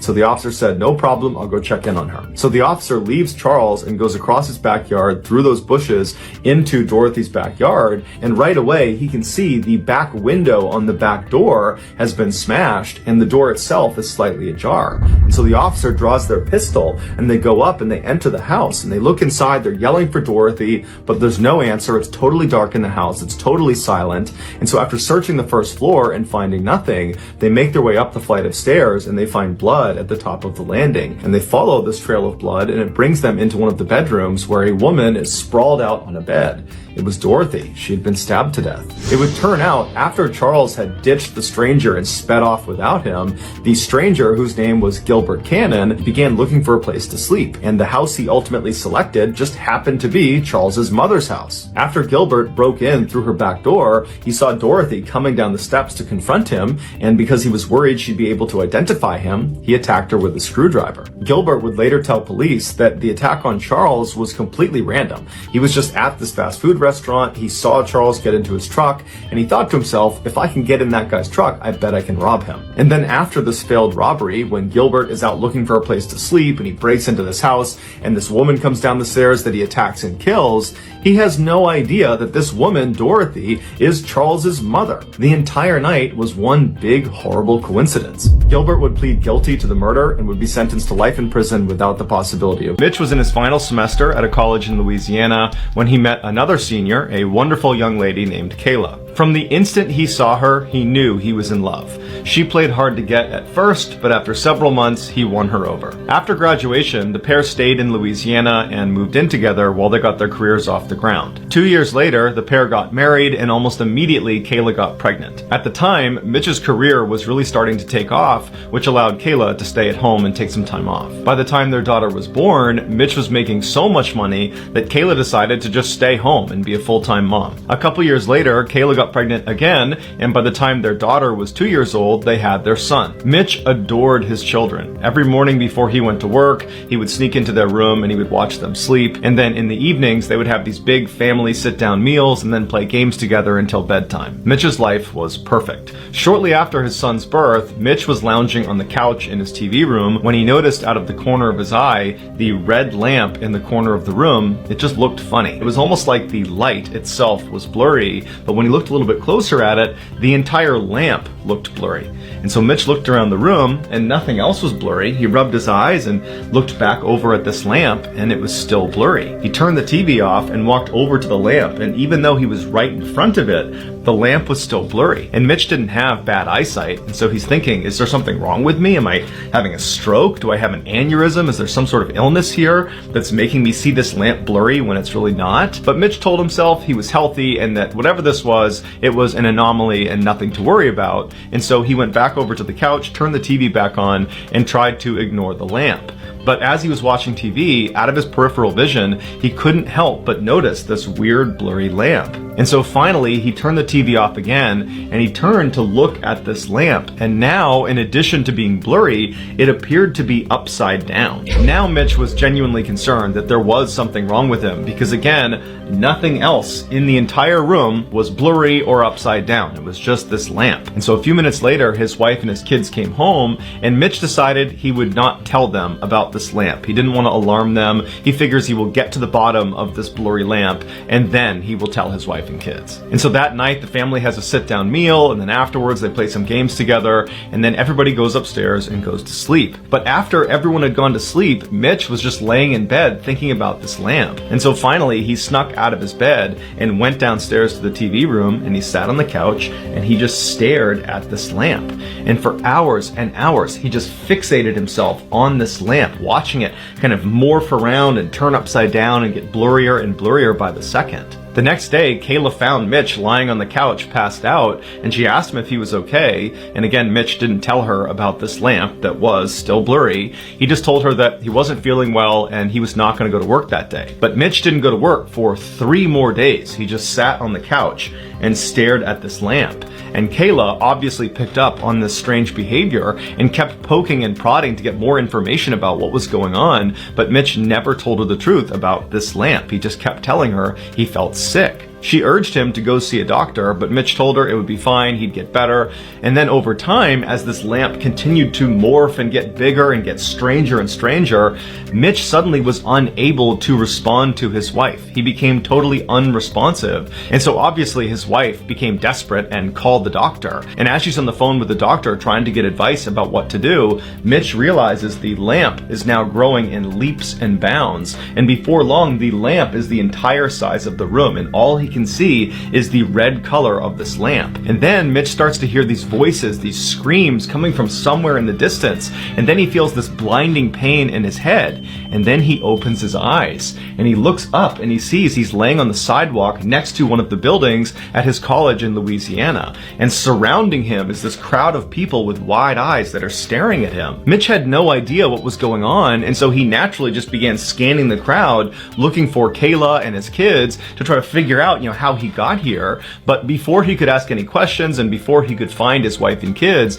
a police officer ran through the crowd, picked him up and ran him over to his police car, put him in the back, and then began driving away. And so while Mitch is in the back of this police car, he turns to the officer and he says, "What's going on?" And the officer would tell him he was attacked by a huge college football player. He got hit in the head and he fell backwards and he hit his head again and he fell unconscious. Mitch asked the officer where his wife and kids were, and the cop said he had no idea. And that's when it clicked for Mitch. The lamp wasn't real. Neither was his wife, neither was his daughter, neither was his son, neither was his life. For the past 10 years, it was all a hallucination while he was unconscious after getting attacked. Mitch was brought to the hospital where he would make a full physical recovery, but after being released, he was horribly depressed, and he had to get intense therapy to basically grieve for the loss of his family that never existed. These days, Mitch says he can barely remember what his family even looked like, but periodically in his dreams, he will catch a glimpse of his son in his peripheral vision, and his son is perpetually 5 years old and he's trying to talk to his father, but Mitch can never understand what he says. In Bow, East London, with his wife and 2 daughters. While his life was not exactly exciting, it was good. He lived in a quiet and safe neighborhood, and Michael, who used to be a carpenter, was now semi-retired and got to spend the bulk of his time with his friends and family. But that year, something really started to bother him. 10 years prior, Michael had split up with his first wife, and after their divorce was finalized, his ex-wife and the daughter they had together, her name was Lisa, and she was 21 at the time, those two stayed in the family home in Sudbury, England, and Michael moved south about an hour and a half to Bow, East London. The divorce had been quite messy, and so Michael had not only lost touch with his ex-wife, he had also lost touch with Lisa. And so fast forward 10 years back to 2007, and Michael and Lisa had not spoken since the divorce, and Michael found himself suddenly feeling this unbelievable wave of grief over the loss of his relationship with his first child. And so after speaking with his current wife and his 2 other daughters, he decided that he had to go find Lisa. He had to be reunited with her. The only problem was he didn't know where Lisa lived, he didn't have her contact information, and he didn't know where his ex-wife was, so he couldn't even ask her how to get in touch with Lisa. However, he did have the street address of where they used to live in Sudbury, England, and so he decided that would be his starting point. So in August of that year, Michael and his 2 other younger daughters, they hopped in the car and they left Bow, East London, and they headed up to Sudbury, and when they got there, Michael navigated to his old street, which had brick houses lining each side of the road, and he drove down until he spotted his old house, and he parked right out front, and then he alone hopped out of the car and he walked up to the front door. He took a deep breath and then he knocked on the door. When the door opened, it was not Lisa, it was not his ex-wife, it was some other family that he didn't know, and they didn't know Lisa or his ex-wife, and so they said, good luck finding your daughter, but we don't have any information for you. And so Michael was crushed, but he thanked them, and he turned around, and he went back to the car, and he told his other daughters about what he had just learned, and then from there, the trio just kind of began driving around Sudbury, half looking for Lisa out on the streets, although none of them thought they would actually find her, and then also kind of discussing what they were going to do next, because now they had nothing. And so as they're driving around the streets of Sudbury, they come to the realization that their best bet at finding Lisa is putting some sort of story in the local newspaper that hopefully she would see, and then she would contact Michael. And so they drove to the headquarters of the local paper, the Suffolk Free Press, and they went inside and they managed to speak to a reporter, and after telling the reporter Michael's story about how he's lost touch with Lisa, the reporter thought, you know what, this is actually a pretty interesting story, and I'd be happy to do a small feature on you guys. And so the reporter, along with a photographer, brought Michael and his 2 daughters outside. They took a picture of them, and then they told Michael, in the next edition of the paper that will run in a couple of days, we'll run this picture along with a little write-up about how you're looking for Lisa, and we'll put your contact information in there, and hopefully she sees it and she reaches out to you, and you can be reunited and live happily ever after. And so Michael thanked the reporter and the photographer, and then he and his other 2 daughters hopped in the car and headed back to Bow, East London. In 2007, at the same time that Michael was beginning his search for Lisa, Lisa was actually beginning to think, you know what, I want to go find my dad. Lisa was now 31 years old. She had 3 kids of her own. She was married. She had moved out of Sudbury to a neighboring town.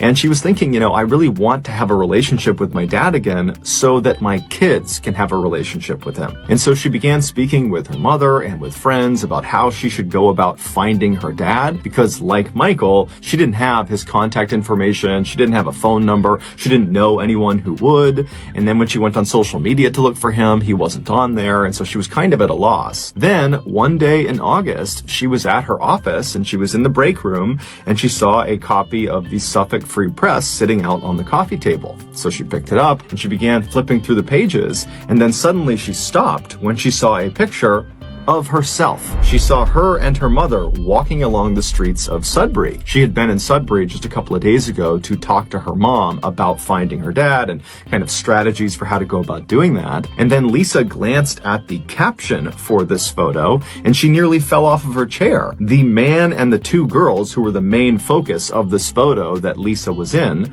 were her father and her 2 stepsisters. She just didn't recognize them. She just saw herself in the back of this photo. So purely by chance, after being apart for over a decade, on the only day that Lisa happened to be in Sudbury talking to her mom about finding her father, she was literally 100 feet behind her father and her stepsisters as they were looking for her and putting out this ad in the paper to hopefully find her.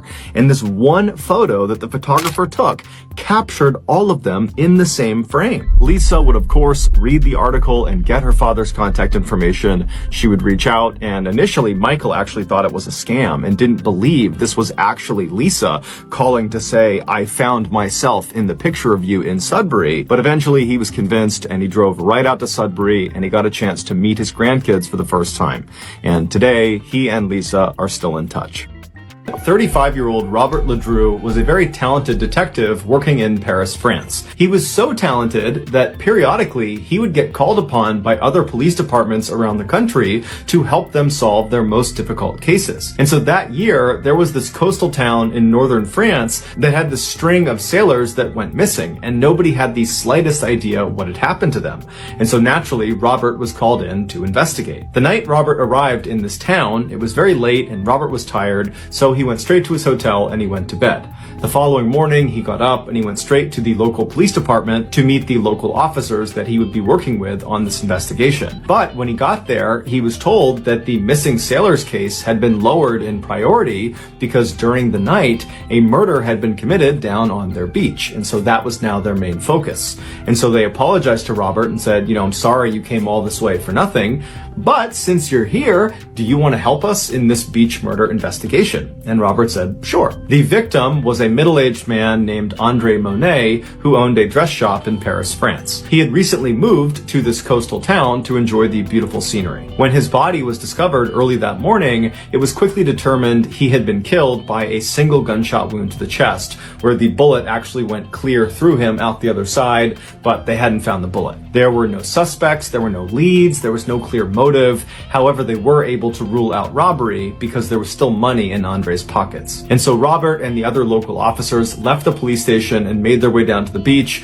where they began examining the area where Andre had been found. The local officers focused on looking for the bullet, while Robert decided to walk a little ways down the beach to see if there was any evidence that had been overlooked in the initial search. And after only walking a very short distance, Robert noticed some barely visible footprints that appeared to pass right by where Andre's body had been found. And these footprints, they continued past that area and then up a flight of stairs up onto the road where they disappeared. Robert called over the other officers and told them to make plaster casts of these footprints so he could analyze them. What that meant is the officers would literally just pour liquid plaster inside of these prints, and then when they dried, they would pull that plaster out and it would literally be a 3D model of the foot that had made the prints. And so as the officers are working on these casts, Robert says to one of the officers that these prints looked really odd to him, like they were familiar in some way, but he just couldn't place where he had seen them before. Less than an hour later, when the plaster had dried, the officers pulled them out and they handed them to Robert. And as soon as Robert looked at them, he physically reacted to what he was seeing. It was like he was disappointed. And then without saying anything, he just walked down the beach with these plaster casts until he got to this secluded area where he sat down.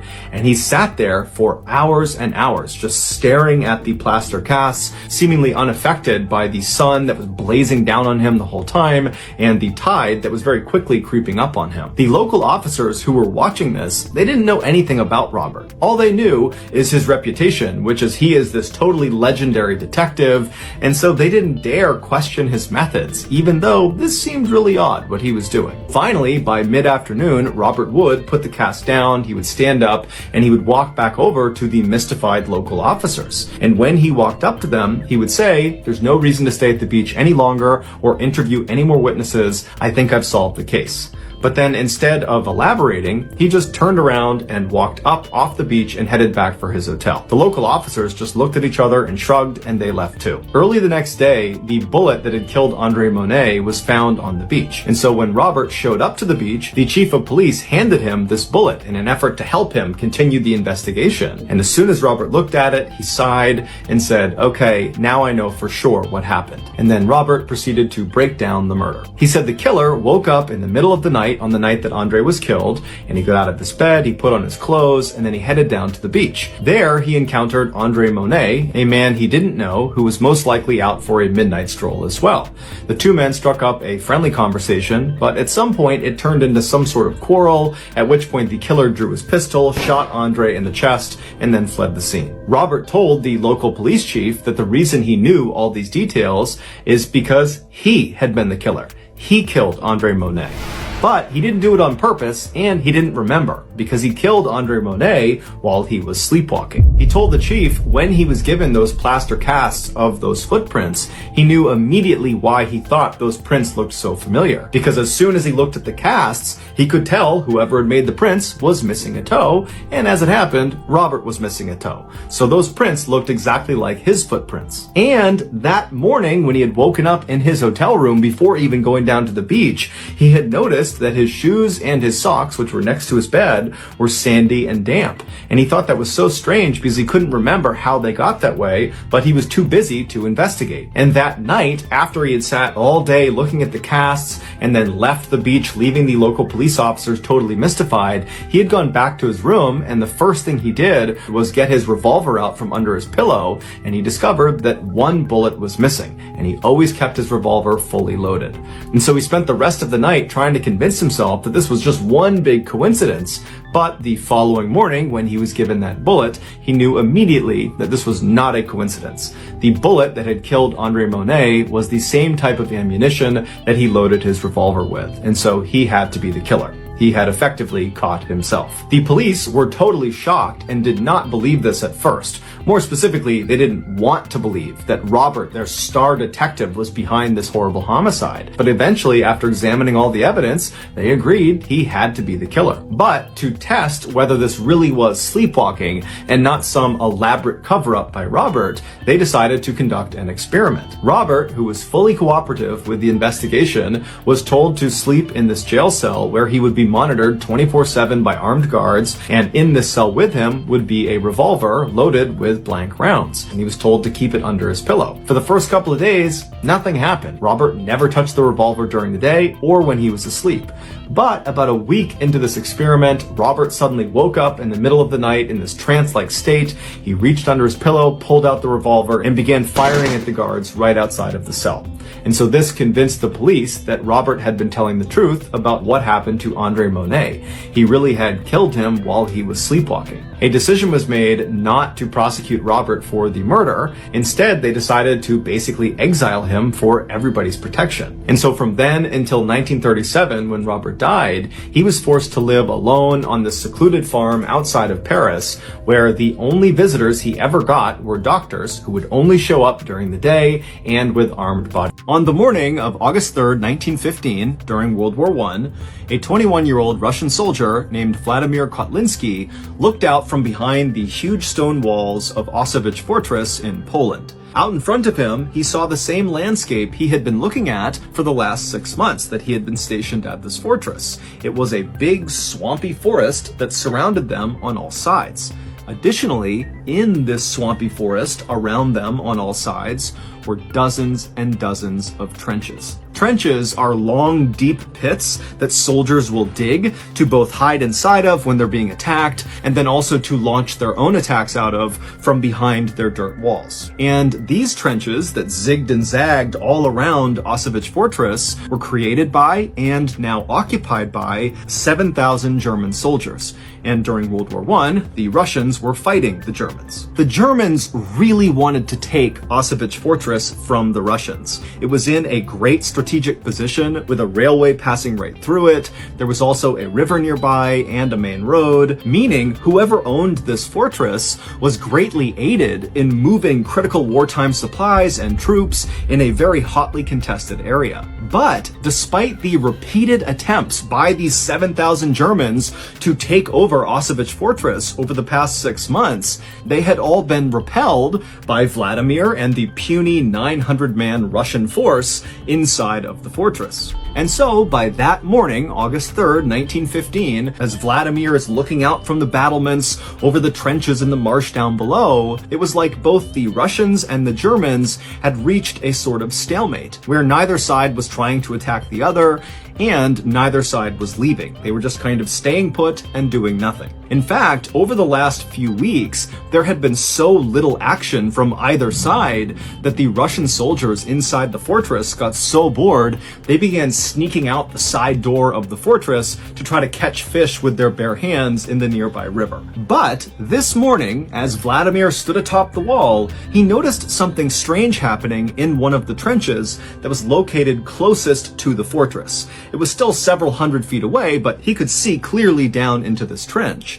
And what he saw was there was this cluster of high-ranking German officers that were kind of huddled together, and they kept looking down at the ground at something inside of the trench that Vladimir couldn't see, and then they would look up at the sky and kind of wave their hands around, and then they'd look back down at the ground below them. Now, Vladimir had no idea what they were doing. I mean, again, he could not see what they were looking at in the trench, and when he looked up into the sky where they seemed to be looking, it just looked like a regular blue sky. But whatever they were doing, it was making Vladimir feel nervous. Vladimir was a young junior officer, which meant he was in charge of other soldiers, but because he was so new, he lacked experience and credibility, and so really wasn't considered a serious leader within the army. And so, Vladimir, as he's watching this strange behavior, was concerned that if he left now and told his superiors that he was worried about the Germans because they were looking at the sky funny and looking at the ground funny, that it would make him look like he was being paranoid and not a good leader.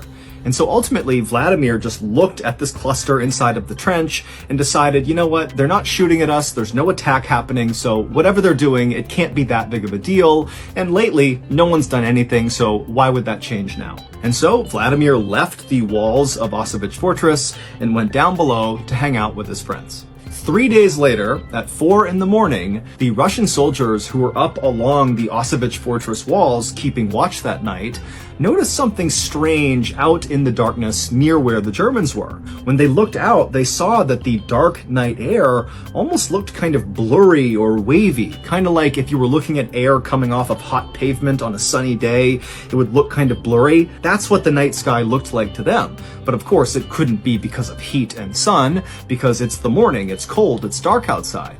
And so as these Russians are looking out, not sure what to make of this blurry air, they began calling up more Russians to go have a look and figure out what this was. And over the next couple of minutes, as the Russians looked out from behind the walls at this air, they realized what it was. It was this huge grayish-green cloud that was as wide as the fortress was, and the wind was blowing it in their direction. Now, the Russian soldiers had no idea what this was, and so they just kind of stood there watching it in stunned silence. And as they watched, they saw as the cloud would touch any vegetation like leaves on trees or the high grass in the marsh, it would all turn black and shrivel up. And then the soldiers began hearing a soft thump, thump, thump, thump, thump, thump, thump out in the darkness. And it was the sound of birds dying and falling to the ground that were inside of this cloud. At this point, the Russians began to panic, and they began to run to sound the alarm to get the other soldiers up to prepare for an attack. But as they did, they began to smell this very harsh chemical smell coming into the fortress, and then before long, all the Russians could hear was the sound of their comrades coughing. It would turn out that strange behavior that Vladimir saw 3 days earlier of the German officers huddled together looking at the sky and then looking down at the ground and then back at the sky again, what they were doing was preparing for a chemical attack on Auschwitz Fortress. On the ground, out of sight of Vladimir, were canisters containing the poisonous gas, and when the officers would look up and put their hands up, they were gauging if the wind was strong enough and in the right direction to launch the attack. Now, 3 days ago, the wind had not been in their favor, but this morning at 4 a.m. on August 6th, 1915, the wind had been in their favor, and they had released the gas. And this gas was quite possibly the worst gas you could ever come up against on the battlefield. It was a combination of chlorine gas and bromine gas. On their own, chlorine and bromine are very toxic and can kill you. But when you mix those two gases, it becomes exponentially more dangerous. The gas mixture binds to moisture and then turns the moisture into hydrochloric acid. Meaning, if a person who did not have a gas mask on came in contact with this poisonous gas, when they inhaled it, it would literally fill their lungs with acid, which would dissolve them from the inside out. And then also, the gas would get into their eyes and into their nose, and the acid there would burrow holes into their skull. And once you've come in contact with this gas, there's nothing anybody can do to save you. You're gonna die, except it's gonna take a really, really long time. You don't just immediately dissolve. It's this long, drawn-out, excruciatingly painful process. By this point in World War I, chemical warfare was really not being used by anybody, and so as a result, the Russian army did not outfit their soldiers with gas masks. The German army did, and they knew the Russian army did not.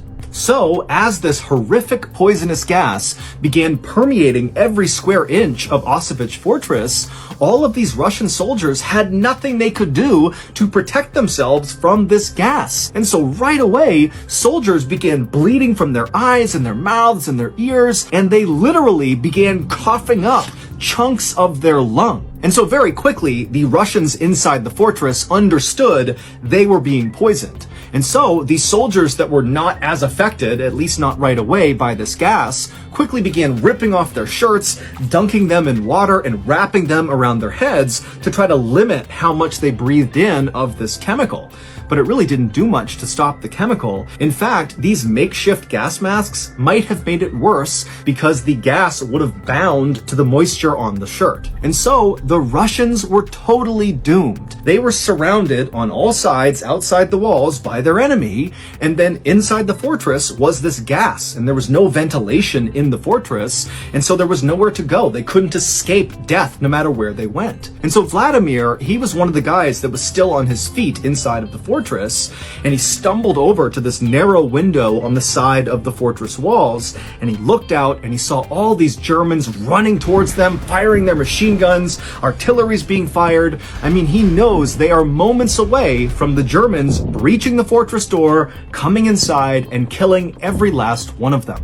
But Vladimir's reaction to this was not being scared or being sad.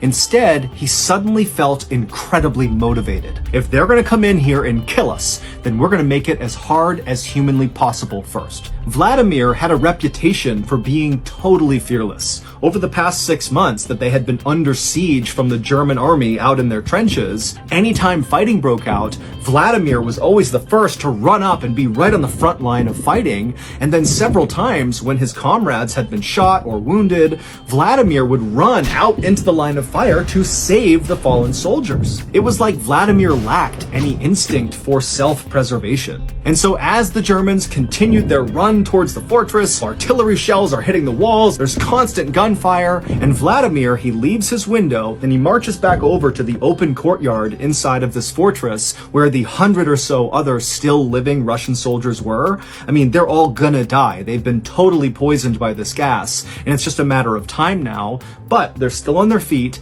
and Vladimir walks over to them, and even though, again, he's pretty junior, he stands up and he says to them, "This is our moment. We are all going to die, but what we do right now will define us. And the way Vladimir said it, he got those 100 soldiers who were on death's door to be so motivated so quickly that they rallied to him. And so as these men are literally bleeding out of their eyes, their mouths, they're coughing up pieces of their lung, Vladimir explained the plan. And then moments later, with Vladimir in the front, this gaggle of soon-to-die Russian soldiers charged towards the gates, opened the fortress, and began running out towards the Germans, screaming with their bayonets lowered. Now, the Germans on the outside fully expected that this chemical attack would kill all of the Russians, that taking Auschwitz Fortress would be super routine because when they walked in, everybody would be dead. And so suddenly to have the fortress open and have these men that are covered in bloody rags and they're puking up pieces of their organs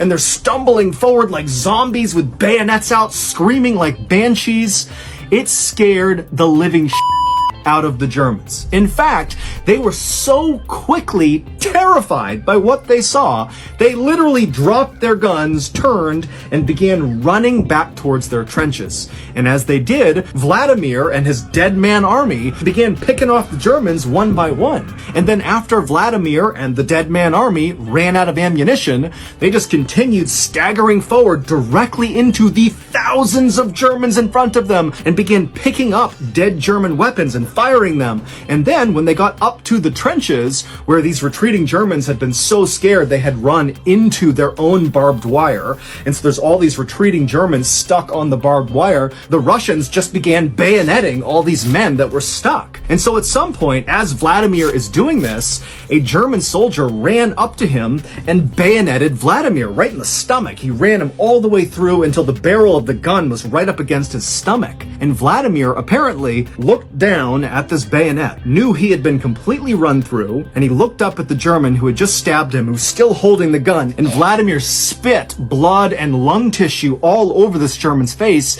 and then just began screaming directly at this guy. And so the German was so scared, he just dropped the gun, turned, tried to run, and then Vladimir was back on his gun with the bayonet still in his stomach, shooting at the Germans. The Germans were so completely caught off guard and terrified by Vladimir's dead man army counterattack that even though they outnumbered the Russians 70-1, they failed to take Auschwitz Fortress. The main reason for that was the Germans who had escaped the counterattack and made it back to their trenches. They told the other German soldiers that the Russians had turned into zombies, literally, that they were undead, and so attacking them was pointless. They're already dead.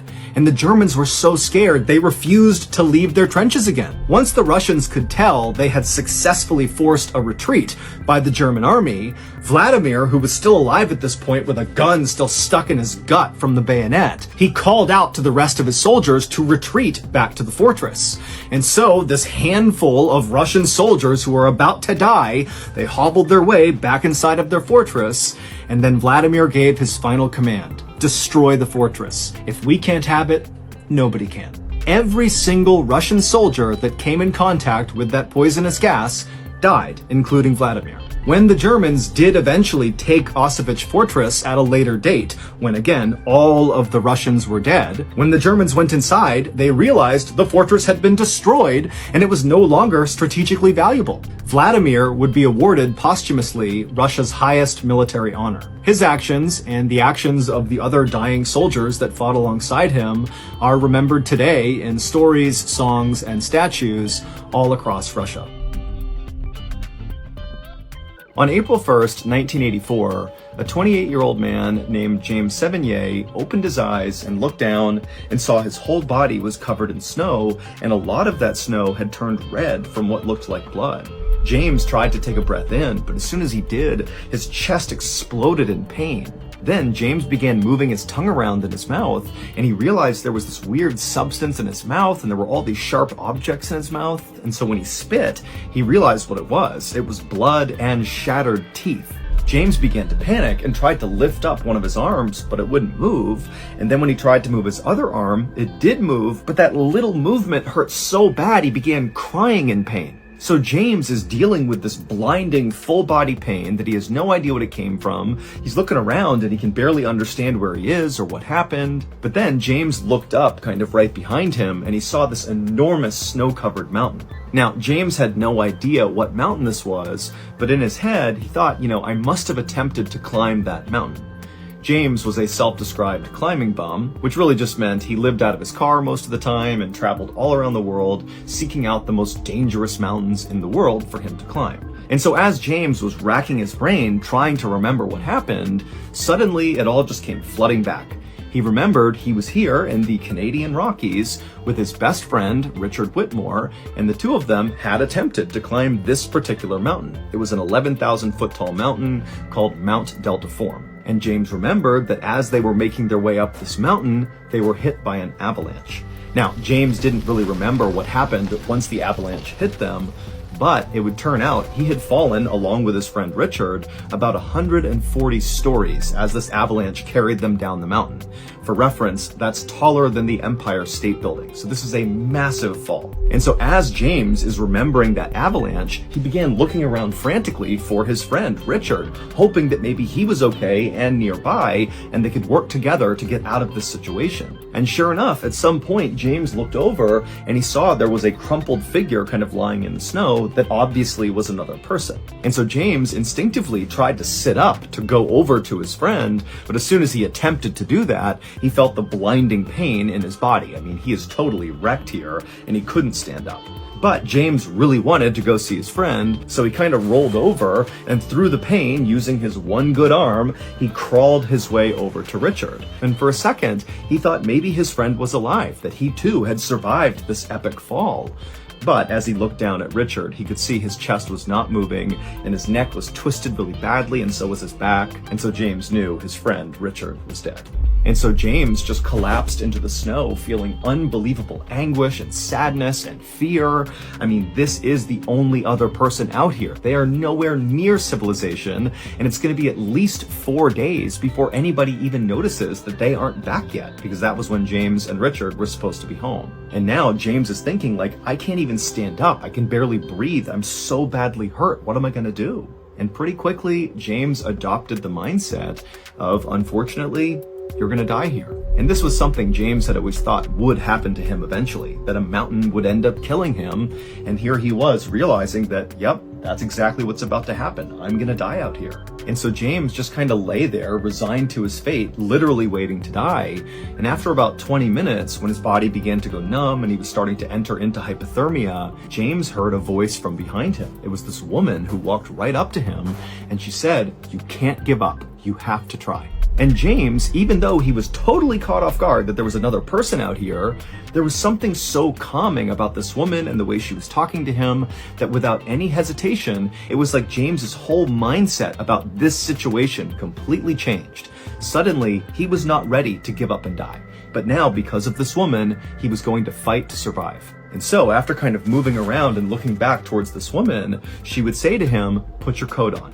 And so James, despite the excruciating pain, used his one arm that still worked and kind of propped himself up, and then he pulled his coat out of his pack, which was lying near him, and very painfully he slipped this coat over his broken and damaged arms. And then once the coat was on him, the woman said to James, "Now take a sip of water." And so James, without any hesitation, he reached over and grabbed his water. He unscrewed the top and took a sip, despite how painful it was to sip, even though the water stung his totally shattered mouth. And then after James put the water down, the woman very calmly told him, "Okay, now disconnect yourself from Richard's body and then use the tree right here to pull yourself up." And so he untied from Richard, and then using his one good arm, he grabbed the tree and he managed to hoist himself up onto his totally destroyed legs. And he couldn't believe he was even standing at this point, but here he was, up on his feet. And then the woman said, "Okay, it's time to move." And so James began walking away from the mountain, and this woman just followed along behind him. And for a long time, he trudged through this knee-high snow, barely able to take a step without this blinding pain coursing through his body. But every time he began to stumble or slow down or seemed like he was going to give up, the woman would very calmly urge him to keep going, keep moving. And finally, after about 4 hours of this horribly painful trek James was on, he came upon the camp that he and his friend Richard had built before coming over to this mountain to begin this climb. And so James quickly began moving towards his tent that was still pitched, that he knew inside had a warm sleeping bag and some water and food. And so as he made his way towards the tent, he stopped himself and he turned around to talk to his guide, to thank her for pushing him onward. But when he turned, there was no one there. And when he looked at the ground, there was only one set of bloody footprints that were his, leading all the way back to where he had fallen. This guide, this woman, she didn't exist. James was totally unsettled by this and really didn't know what to do about it, but he knew right now the priority was just to survive. And so he made his way over to his tent and he attempted to get inside of it, but his hands were so cold and so badly beaten up that he couldn't use the zipper. He couldn't even get it open. And then finally, when he managed to use a tool to get it open, he couldn't open up his sleeping bag. It was like his body was shutting down. And so we thought, okay, I'll make a fire and that will be enough to keep me warm. But again, it's like his body was failing him and he couldn't do it. He couldn't start the fire. And so right as James is realizing that, despite making it to this campsite, he may not be able to survive because he can't use the campsite, he began to hear voices. Right away, James is worried that the voices he's hearing don't really exist, like this woman he had seen. But sure enough, just a second later, 3 skiers came around the corner and they saw James. And amazingly, one of them was a very experienced mountain guide and another one of them was a nurse. And so right away, when they saw James, they saw he was dying. The nurse rushed over, she made a fire for him, she got him comfortable, she put on warm clothes, and the mountain guide, he took off to go get help. And sure enough, a couple hours later, a helicopter arrived and they airlifted James out and he would make a full recovery. However, it would take James years before he finally opened up about this mysterious vanishing woman who literally saved his life. Without her talking to him and urging him to go, he would have laid there next to his friend and died. But James, he was afraid to bring up that he had seen this woman in fear that people would think he was crazy. But when he finally brought it up, he would quickly learn that he was far from the first person to experience this phenomenon of having this invisible person help you. In fact, this phenomenon is common enough that it has its own name. It's called the third man effect. The third man refers to this mysterious vanishing person that steps in and helps people survive who have just undergone some horribly traumatic event. An example of somebody else who has experienced the third man effect was the very last person to escape the Second World Trade Center tower on September 11th, 2001 in New York City during the terrorist attacks. He was able to get out right before it collapsed because a mysterious vanishing voice told him exactly which direction to go until he escaped.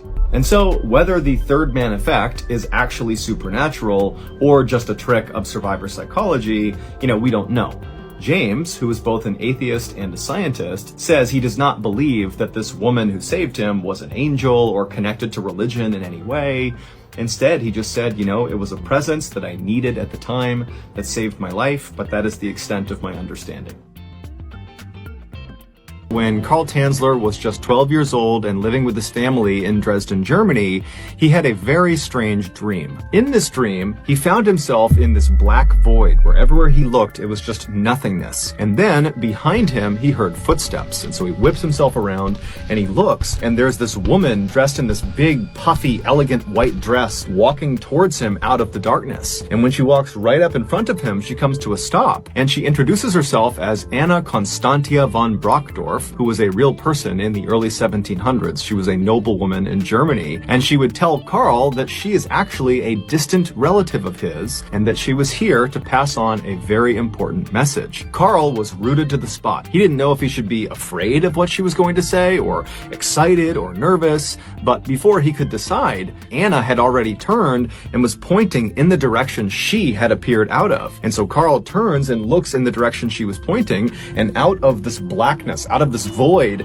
came this woman's face. It was a face detached from a body. It almost looked like a floating picture of a woman's face. And as this face floated closer and closer to them, Karl was immediately struck by just how beautiful this woman was. Her hair was jet black like a raven's feathers, and her skin was white like porcelain. But there was something off about this woman, this floating face. She looked sad and kind of frail. And so as Karl found himself staring at this face, which was now right next to them, Anna spoke to him again, and she would tell Carl that this woman, the floating face, she's going to appear in your life later on, and it is your mission given by God to save her. She's going to be very ill, very sick, and you need to find a way to keep her alive. Then Carl, in real life, woke up, and immediately he was struck by just how visceral that dream had been. It really felt like that had just happened to him, but after a few moments it seemed like, okay, that was just a dream. But unlike other visceral dreams he had had in the past, this one did not gradually fade from his memory. Instead, over the course of that day, the memory specifically of the raven-haired woman's face really seemed to become more clear and more concrete in his mind, to the point where at the end of that day, he could easily remember exactly what she looked like. Over the following days and months and years, Carl periodically would have this same dream, the same vision of his distant relative Anna, who would come out of the void, and she would remind him to be on the lookout for this raven-haired woman when God sent her to him. But despite these constant reminders in his dreams, and Carl being ever vigilant to look for this raven-haired woman in real life, he never actually found her. He never met this woman he was supposed to save. Fast forward to 1926. Carl was 39 years old. By this point, he had gotten married, not to the raven-haired woman, but instead to a local woman in Dresden. And the pair had had 2 daughters together, and they lived a simple life. And, by and large, Carl seemed rather content and happy with his life. However, secretly, he was a little disappointed that these dreams, these visions that he was having of Anna and the raven-haired woman, that they had not come true, that it really had just been a dream. That year, due to an economic downturn in Germany, Carl and his family left Germany and emigrated to the United States, where they believed there would be better opportunities for them. And when they arrived in the United States, they settled in Central Florida, but within a year, Carl and his wife had a severe falling out and they split up. And so Carl would leave the family home in Central Florida, and he would resettle several hundred miles south in Southern Florida in a town called Key West. And it would be in Key West that Carl would get a job as an X-ray technician at a local hospital, and it would also be in Key West that Carl's life would change forever. Less than a year after settling in Key West, Carl was at the hospital going about his day when an older woman walked into the office, and she said to Carl that she was there to get her daughter, her 21-year-old daughter, an X-ray of her chest, because her daughter apparently couldn't stop coughing and they were concerned about it. And so Carl began doing the paperwork with the mother when suddenly the daughter came into the office. And as soon as Carl saw her, he knew immediately that she was the raven-haired woman from his dreams. She walked in and she sat down in a chair, and Carl just stopped what he was doing and stared at the daughter. And then he kind of broke out of it and turned his attention back to the mother, and he said to her, "Ma'am, don't worry. I will do everything in my power to save your daughter's life." Now, the mother didn't know what was wrong with her daughter, and so this was both really helpful that this man she was talking to was so willing to help, and also kind of ominous that he was already insinuating that she could be dying. But either way, the mother said, "Thank you very much. We really appreciate that." And so Carl and the mother, they finished their paperwork, and then Carl quickly left from behind his desk and hustled over to the daughter, and he introduced himself and he reiterated that she was in good hands. And the daughter was a little bit weirded out by this, but she was polite and said thank you, and she said her name was Elena. And so Carl would take Elena and bring her back and give her the X-ray, and unfortunately he would discover through this X-ray that she had tuberculosis. Today, that disease is easily curable, but at the time, that was a death sentence. When Carl saw this, though, in a weird way, it almost made him happy, because this was another indication that, this really was the raven-haired woman from his dreams. Not only did she look the part, but she also had arrived in desperate need of help. And so now Carl needed to find a way to save her, even though he was just an X-ray technician. He was not a doctor, and so he had no clue how to begin to treat tuberculosis. But that didn't stop Carl. Over the next year, Carl would be in touch with Elena and her family on a near daily basis, updating them on all of the new techniques to fight tuberculosis that he was doing all this research on, and he would tell them about experimental procedures and drugs they could try, even sometimes paying out of pocket for them to go try them. He would also bring bring Elena into the office as often as he possibly could to x-ray her again and again and again to see if perhaps she was making good progress. But unfortunately, over the course of that year where he was doing everything he could, it just didn't work. The disease ravaged Elena's body, and on October 31st, 1931, so roughly a year after Carl had first met Elena would unfortunately pass away. Elena's family was devastated by this, but their grief didn't even compare to Carl's grief. It was like Carl had lost his life too. He couldn't believe he had failed his mission and let the raven-haired woman die. When it came time to bury Elena, Carl said, "Let me pay for the most elaborate gravesite we can possibly make. Let me set up a mausoleum for her." A mausoleum is an external building that sits in a cemetery that effectively serves as a kind of shrine to the deceased. And so her family, they understood that Carl had become very, very close with Elena, although they didn't fully understand the relationship, but they did understand she meant a lot to him, and so they agreed to let him do this. After Elena was buried inside of this small temple that Carl had built for her, Carl began spending virtually all of his time kneeling inside of it, crying and begging for Elena's forgiveness. Elena's family was well aware that Carl was doing this, and at first they kind of just let it happen, but after several months, they began to tell Carl, you really need to let her go. You need to begin to move on. But Carl refused. In fact, over time, he only became more and more obsessed with Elena. Finally, after 7 years of Carl doing this,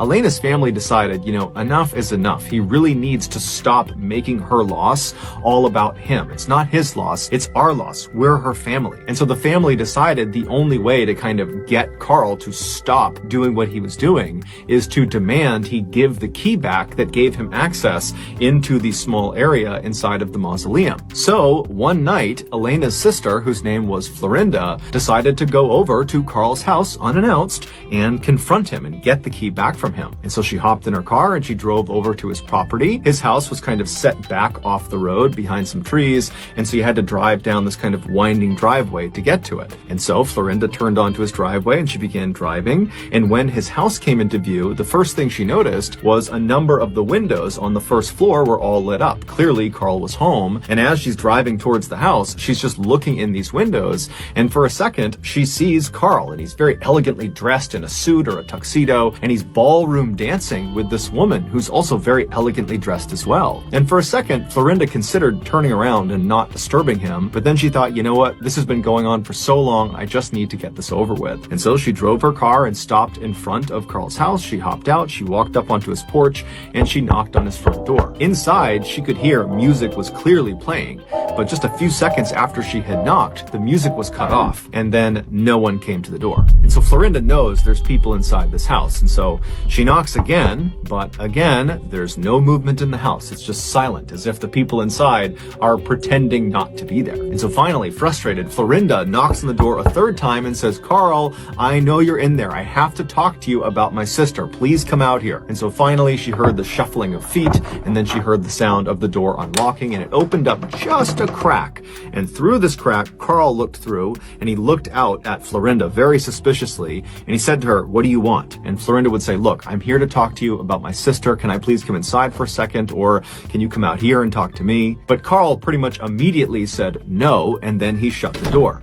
However, before he shut the door, Carl had very briefly stepped out of the way, allowing Florinda to see through that gap into the house. So before the door actually shut, she got to see who and what was inside that house. And what she saw was the woman Carl had been dancing with, and the woman was seated in a chair maybe halfway through the house, and she was facing the door, and Florinda knew immediately it was her sister.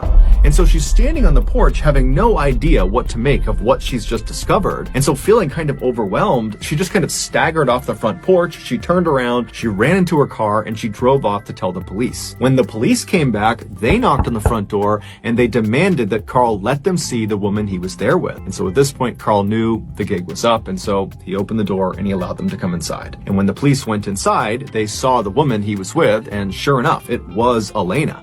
However, Elena was deceased and had been for 7 years. After her death, Carl said he was able to talk to her inside of her mausoleum. And so that was why he was going back there every single night, because he and Elena were spending time together. And then at some point in 1933, so 2 years after Elena has been dead and buried, Carl would say she told him while he was visiting her mausoleum that she didn't like being in the mausoleum and that she wanted to come back with him and stay at his house. And so the following day, Carl had shown up with a child's wagon, and he pulled her out of her coffin, pulled her out of the mausoleum, put her corpse in this wagon, and wheeled her back to his house. He had continued to go to the mausoleum every night for the next 5 years just to keep up appearances, but Elena's body never went back inside of it. She would stay at his house, where he painstakingly attempted to restore Elena's very badly decomposed body to its original form. He strung piano wire through her entire body, connecting all of her bones together to keep her skeleton intact. He replaced her eyes with glass eyes, and he began rubbing the special wax all over her skin. He also stuffed her insides full of rags in order to give her a full, natural look, and he constantly sprayed her with perfume to reduce the smell. Once she was, in his eyes, back to normal,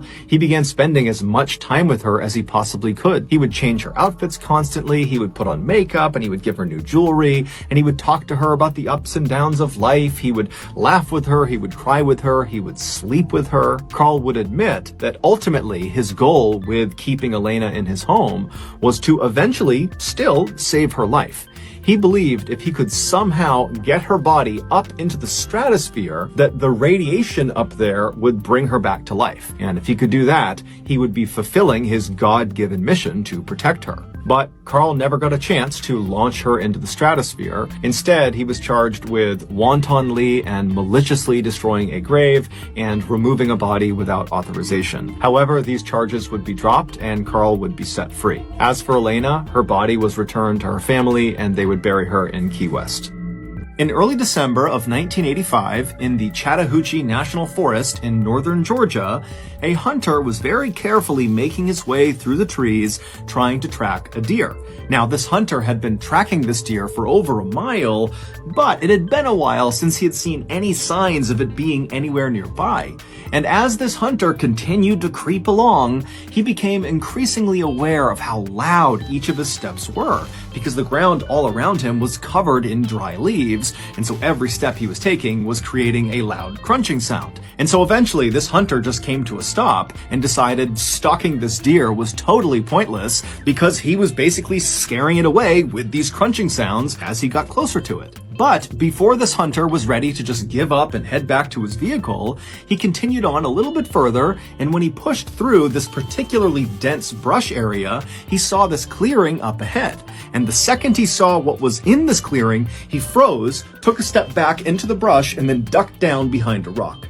Because in that clearing, he saw an animal, and it wasn't a deer. It was a huge American black bear. Now, generally speaking, American black bears are not aggressive towards humans. However, if, for example, you were to accidentally sneak up on a black bear, like this hunter had done, and you suddenly startled it by just showing your presence, the bear might react by pouncing on you and ripping you to bits. And so this hunter, with his back pressed up against the rock and his rifle gripped tightly across his chest, he's thinking about that and wondering what he's going to do to get out of this situation. At first he thought, okay, I'll just stand up and quietly walk away. But then he remembered how loud the leaves were, and even though he had been lucky walking in, he hadn't alerted the bear to his presence. On the way out, he was worried he wouldn't be so lucky, that those leaves would alert the bear to his position. And so the hunter began thinking, okay, well, what if I just stand up and start shooting at this bear? But the hunter knew the big issue with that plan is he had a deer hunting rifle, which is not nearly powerful enough to quickly take down a black bear, if at all. And so if he starts shooting at this bear, there was a very good chance that the bear would just turn around and maul him before he was able to put the bear down with his rifle. And so as this hunter is going through these scenarios behind the rock, he realizes something. He hasn't heard this bear at all. Now, bears in general are very loud animals. Just their regular breathing is so guttural and noisy that you can hear it a pretty good distance away. And the hunter's thinking to himself, I can't hear it breathing, and come to think of it, I haven't heard this bear once since I've been near it. And so the hunter very carefully stood up from behind his rock and turned around, and then he kind of peered forward into the brush, looking back into this clearing, and when he spotted the bear again, he realized immediately the bear was dead. The bear was kind of slumped forward, and its body almost looked like a deflated balloon. The hunter was so relieved, he almost started laughing. And so he stepped out from behind his rock and he made his way through the brush into the clearing to get a better look at this bear. And when the hunter was right over the top of this bear looking down at it, something immediately struck him as very odd. This bear was far too young to have died of natural causes. However, after this hunter kind of poked and prodded the bear and lifted it up on either side to try to look underneath it, he couldn't see any visible injuries. It was like this bear had just randomly dropped dead. But the hunter didn't spend much time thinking about what happened to this bear. Instead, he thought to himself, there has to be some sort of logical explanation for what killed it. And with one last look at the bear on the ground, the hunter turned around and began the long walk back through the woods back to his vehicle. It would turn out there was an explanation for what happened to that bear. However, it was anything but logical. But to get to that non-logical explanation, we first have to go back in time. Around 11:30 p.m. on September 10th, 1985, so 3 months before the hunter discovered this dead bear, two pilots were flying their little 6-seater Cessna airplane over northern Georgia, making their way north towards Tennessee. And as these pilots flew along very casually, they suddenly intercepted over their radio a voice message that they definitely were not supposed to hear. It sounded like other pilots communicating with each other, and what they were talking about was how they were now going to follow this little Cessna airplane that they could see that was currently flying over northern Georgia. Now, radio traffic like this can only really be intercepted if your radio that's doing the intercepting is physically close to the person doing the transmitting. And so knowing this, the two pilots in this little Cessna knew that whoever was talking about following that little Cessna, they had to be talking about them, the two pilots in that Cessna. Now, for most pilots, if you suddenly overheard a radio transmission that your plane was getting followed by some other pilots, you might reach out to those pilots and say, "Hey, why are you following me? What's going on?" Now, the co-pilot of this little Cessna might have wanted to react that way. However, before he could, the main pilot stopped him and said, "I actually know exactly why somebody might want to tail us, and unfortunately, we're both going to have to jump out of this plane." Before the co-pilot could really even react to this news, the main pilot had set the Cessna on autopilot, which sets the plane to fly in a straight direction going at a constant speed at a constant altitude until either a pilot comes back and takes the craft back over, or if it just stays on autopilot, it eventually will run out of fuel and crash or run into something. And so after the main pilot had done that, he turned to the co-pilot and gestured for him to come with him into the main cabin of the aircraft, basically the main body of the craft where all their luggage was. And the co-pilot, he's so confused about what's happening, he's so panicked that he just follows the main pilot. So the two of them, they climb back over the two front seats, they go into the main body of the craft, and the main pilot begins strapping parachutes onto some of their luggage. And as he's doing this, he tells the co-pilot to open up the side door of the plane. And so again, the co-pilot is just so caught off guard, he has no idea how to handle this, and so he reaches over and he slides open this door of this moving plane. And as soon as he did, this huge rush of cold night air blasted inside of the cabin, and it became so loud from the howling wind coming in that the two pilots couldn't even talk to each other. And then the main pilot just began pushing the luggage out of the plane just into the night, falling straight down to the ground far, far below them. And at some point, the co-pilot just joined him and began pushing the luggage out of the plane.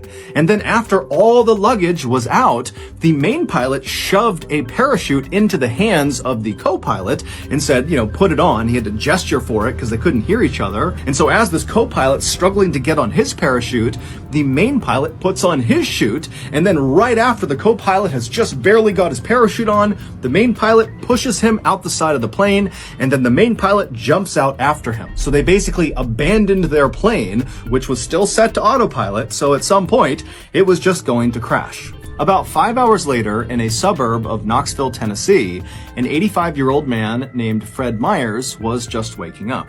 Fred always got up before sunrise. It was part of his daily routine. He would wake up, he would get dressed, he would wash and shave his face, and then he would sit down and read the local newspaper. This simple routine was actually very important to Fred because recently he had been diagnosed with Alzheimer's disease, which is a progressive disease that destroys memory. And so having this sort of set routine helped him manage his symptoms. Basically, at least in the morning, he could go into autopilot and go through this routine and not get confused. However, on this particular morning, something would happen that would leave Fred more confused than he had ever been in his entire life. Fred had made it to his bathroom, he had washed his face, and he had begun shaving when out of the corner of his eye, he noticed something strange outside in his driveway. He could see it through a nearby window, but it was still so dark outside, Fred couldn't tell what this thing was out there. And so feeling very curious, Fred put his razor blade down, and he made his way over to the window to get a better look. And when he reached the window and looked out at his driveway and saw what this strange thing was, he could not believe his eyes.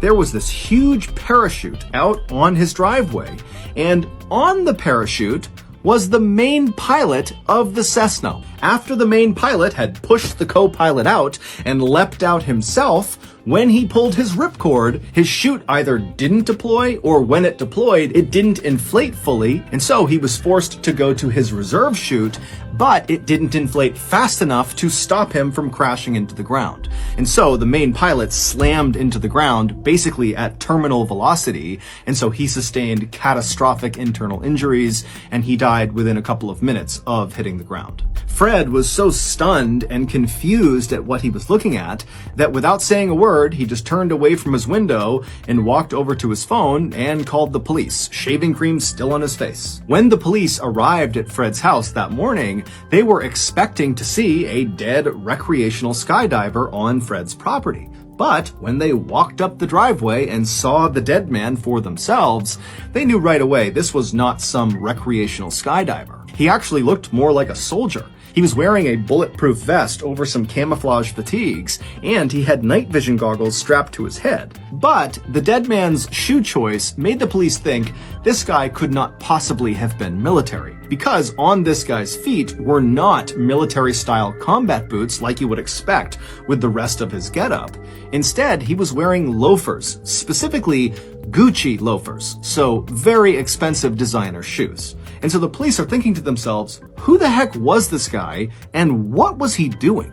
The police would figure that out. However, first, we have to fast forward 2 months to late November 1985, so roughly 2 weeks before that bear was discovered by that hunter in Chattahoochee National Forest. Now, at this point in late November, that black bear was alive and well and living a typical black bear life in the Chattahoochee National Forest, which meant he mostly spent his time wandering around the woods looking for something to eat. And on this particular day in November, the bear was doing just that when out of the corner of his eye, he spotted something strange lying on the forest floor. It was one of the pieces of luggage that the two pilots had pushed out of their plane. It was this big, heavy duffel bag. Now, the bear had no idea if this duffel bag contained food, but the bear was optimistic, so it meandered its way over and began pawing at the bag with its massive claws, and pretty much immediately, his claws tore open a hole in this bag. And suddenly, the air all around this bear was filled with this glorious flowery smell, so the bear put its nose directly into this rip in the bag and began sniffing and licking the contents of this bag. And apparently, the bear just loved it because it ate whatever was inside of the bag, all of it. And when he was done, the bear felt so good, he was so full of energy that he just started sprinting in a straight direction. And after running at top speed about 100 yards, every major system inside of this bear shut down all at once and he died on the spot, collapsing in that clearing. And then, about 2 weeks later, that hunter walked into the Chattahoochee National Forest and discovered this dead bear. And then, within 24 hours, the hunter was back home and he told one of his friends about discovering this dead bear. And when he told his friend about seeing this bear, he also kind of casually mentioned that he had seen a duffel bag in the forest not far from this dead bear. Now, to understand what this friend did next, you need some context. By this point in time, the police had actually figured out a lot about that dead man on Fred Myers' driveway, the main pilot of the Cessna. They knew he was a 40-year-old man named Andrew Thornton, who had served in the U.S. Army as a paratrooper, but after getting out of the service, he had kind of gone astray in his life and become a big-time smuggler of illegal goods. The police had also figured out by this point that Andrew, along with a co-pilot, had been the people flying that Cessna that eventually was found crashed into a mountainside in North Carolina. The co-pilot had survived the jump out of the Cessna, and so the police tracked him down, and they very quickly realized this co-pilot was really just a victim of Andrew. Andrew had told this guy they were just going to fly to the Bahamas for a vacation. And so when that plan completely evaporated, and suddenly Andrew is barking orders at this guy to open up the plane and push the luggage out and jump out, the co-pilot said he just totally panicked and just started doing whatever Andrew wanted. And so this guy was just totally terrified, and really all he could offer police was just to confirm that, yup, Andrew was the main pilot, and yes, we really did push his luggage out of the side of the plane over some forest in northern Georgia. The police believed the co-pilot and did not charge him with any crime. The police would go and search all over northern Georgia, and they would find the majority of the missing bags. However, they knew they were still missing some, and they knew they really needed to recover them. And so, around the time that this hunter is telling his friend about this bear encounter and this duffel bag, the police were constantly having news outlets tell people in northern Georgia that if you see one of these duffel bags attached to a big parachute or something, please come forward and tell us. We are looking for these. And so the hunter's friend thought, you know what, that duffel bag he mentioned out in Chattahoochee National Forest, which is in northern Georgia, might be one of those bags. And so the friend called authorities. Authorities were thrilled to get this tip, and so they charged out to the Chattahoochee National Forest, and they made their way out to where this dead bear was, and then sure enough, about 100 yards away from this bear was this bag, and it was one of the bags they were missing. Except the bag was empty. Because, as we already know, that black bear had eaten everything inside of this bag. And as you might have guessed, that bag, along with every other bag that had been cast out of the Cessna that night, was full of cocaine. Because Andrew was a drug smuggler. And on the night he and his co-pilot leapt from the Cessna, he was trying to smuggle 900 pounds of cocaine from South America into the United States. That transmission that Andrew and the co-pilot suddenly overheard on their radio as they were cruising along in their Cessna was the sound of federal agents within the U.S. Customs and Border Protection Agency who had been tipped off about Andrew's big drug run, and so they really had sent 2 planes to go follow him and potentially intercept him. And so the authorities standing in the Chattahoochee National Forest looking down at this empty duffel bag had no idea where the cocaine went that was supposed to be inside of it. But on a hunch, they decided to bring the body of the dead black bear back with them and perform an autopsy on it. And sure enough, during this autopsy, the medical examiner would open up the bear's stomach, and the examiner would say the stomach was, quote, packed to the brim with cocaine, thus ending the mystery of how this bear died. It died from a massive, massive cocaine overdose. But the bear's story did not end there. Normally, after an animal is autopsied, they are cremated. But for some reason, this medical examiner decided not to do that, and instead, he had the bear taxidermied, and then he gifted this taxidermied bear to the Chattahoochee River National Recreation Area. And then from there, the bear changed hands many times. Over the next 2 decades, no one knows exactly who had the bear and for what reason, but there were reports that at least at one point it was stolen from a storage facility, and then it was sold at a pawn shop, and then at some point the bear was in the possession of famous country singer Waylon Jennings, and then finally, the bear found its forever home. Today, the bear is on display at the Kentucky Fun Mall in Lexington, Kentucky, and around its neck is a placard that reads, Cocaine Bear. March 11th, 1989, four young men who were all in their 20s and all very close friends left their homes in East Texas and headed south. 9 hours later, they arrived in the beautiful resort town of South Padre Island, which is just off the coast of southern Texas. They were there to enjoy their spring break by sunning on the beach, drinking in bars, and meeting girls. When they finally arrived that night, they were so exhausted from the trip that they went right to bed. The next morning, when they got up, they went straight down to the beach and they had some drinks, and then by the afternoon, they were talking amongst themselves and they decided that for their first full night of being on vacation, they would kick things off with a bang and they would go into Mexico and party there. And so they piled into their car and they drove an hour southwest to Brownsville, Texas, which is a town that sits right on the border of Mexico. And when they got there, they parked their car and then walked right over the footbridge that crossed the Rio Grande River into Mexico. On the other side, in Mexico, they found themselves in the town of Matamoros, which is very popular amongst spring break goers for their bars and their clubs. And so the four friends got a quick bite to eat at a hamburger joint, and then they made their way into the bars and the clubs, and they danced and they drank for hours. And then at some point, they got tired and left the bar scene. They crossed over the footbridge back into the US and made their way back to their hotel in South Padre Island. The next morning, when they got up and they recovered from their hangover, they decided they had so much fun in Matamoros the night before that they had to go back. And so that night, they piled back into their car, they drove back down to Brownsville, Texas, they crossed over that footbridge into Mexico, and then all night they partied and danced and had a great time. And then at some point, the four decided it was time to leave, and so they left their bar and began walking towards the footbridge. But that night, it was so crowded in Matamoros that you could barely move a foot without bumping into someone. And so the foursome split into two separate pairs. And the lead pair, they made their way ahead and they stopped at the gift shop right at the foot of that bridge going back to the US side, and there they waited for the trail pair. The trail pair, which consisted of Mark Kilroy and Bill Huddleston, they weren't far behind, but they got sidetracked when Mark saw a girl standing next to a house that he had seen earlier in the night, and he just wanted to go up and talk to her and say bye to her. And so they go over to this girl, and while Mark is talking to her, Bill moves on ahead and goes down an alleyway to urinate, and then when he comes back out, Mark and this girl are not there. Bill assumed Mark must have just moved on the little ways up to the bridge where the other two friends were at the gift shop, and so after looking around for just a couple of seconds, Bill makes his way up to the bridge and he meets up with the other two friends. And when he gets there, he asks the other two friends, where's Mark? Did he come up here already? And they say, no, we haven't seen him.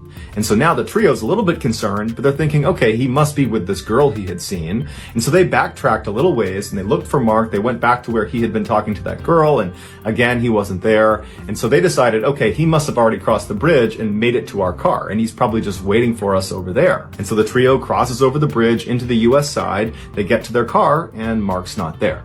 And so at this point, they are pretty concerned about Mark, but they eventually convince themselves that he must have just left with this girl and they probably are back at the hotel together.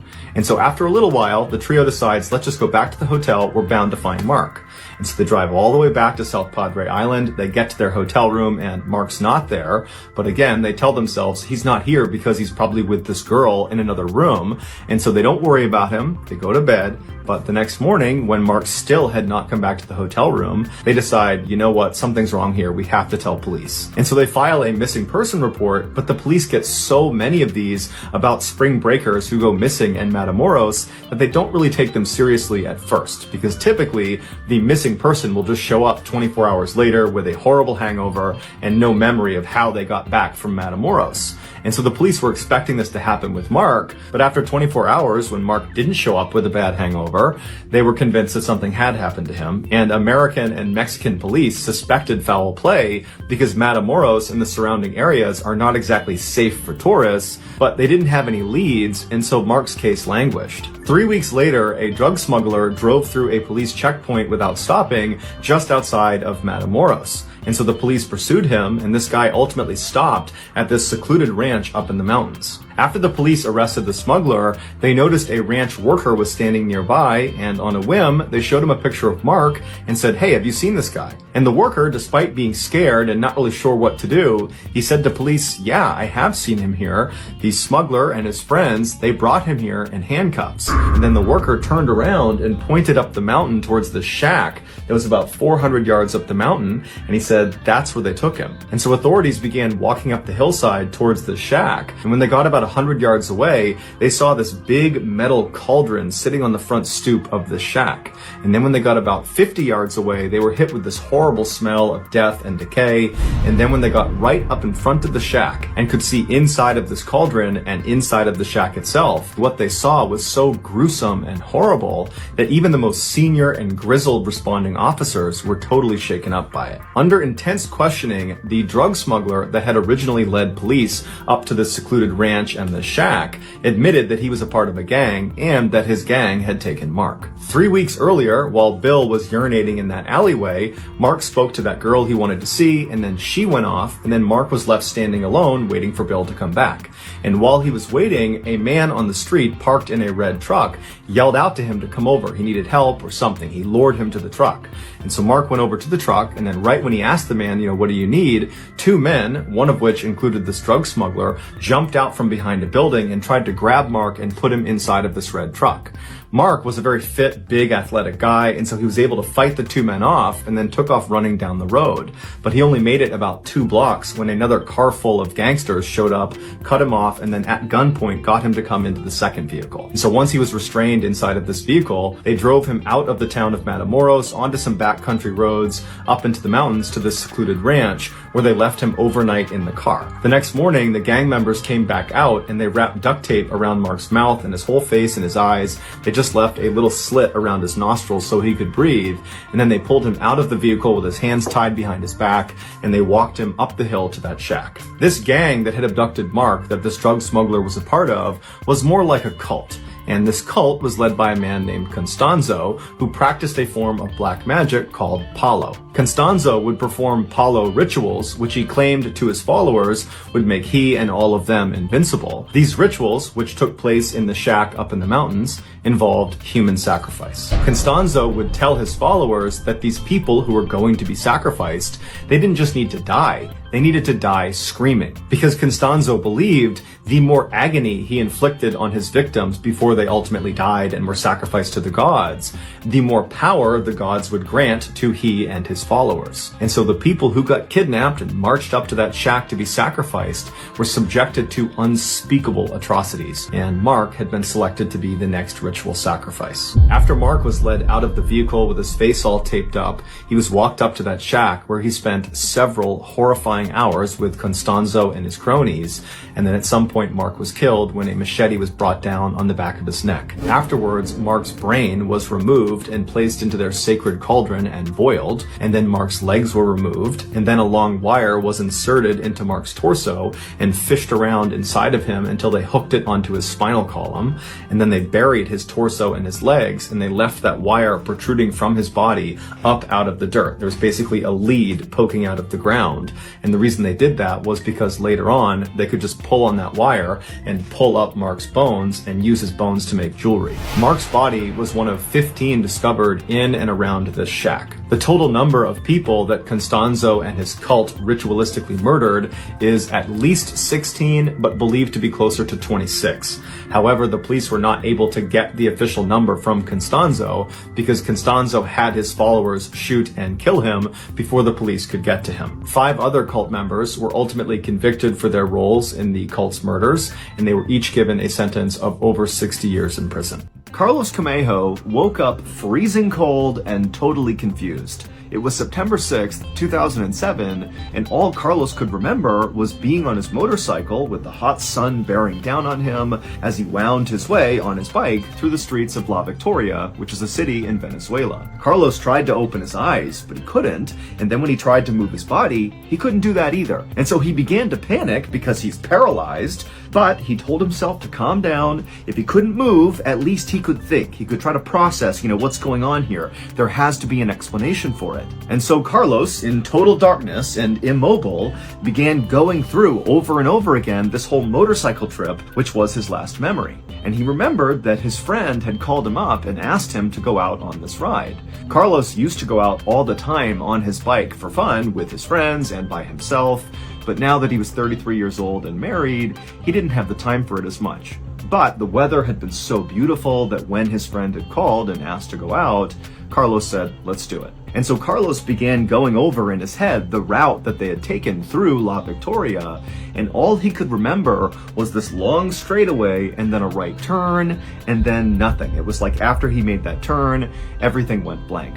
And as Carlos thought about how weird it was that 1, he was paralyzed, and 2, he had no memory of what happened after he made that right turn, he started to realize that he felt something against his back. It was like there was a block underneath his back, kind of right between his shoulder blades, propping his chest up, and he felt his arms kind of dangling down by the side, and it was very uncomfortable. And as he laid in this totally awkward position, he began to hear somewhere out in the ether unfamiliar voices just kind of chatting. And immediately Carlos is like, okay, someone's here to help me. I don't know what's wrong with me, but somebody's here. I'm gonna be okay. And soon, whoever was talking near Carlos had moved closer to him, and actually Carlos began to realize that it was actually more than one person. It was at least 2 people talking back and forth, but again, Carlos can't open his eyes, he can't move, he can't communicate with these people. He just knows they've come closer to him. And after these people had moved right up against Carlos suddenly felt something metal pressing up against his chin. And it was kind of sharp and it kind of hurt when it touched his chin.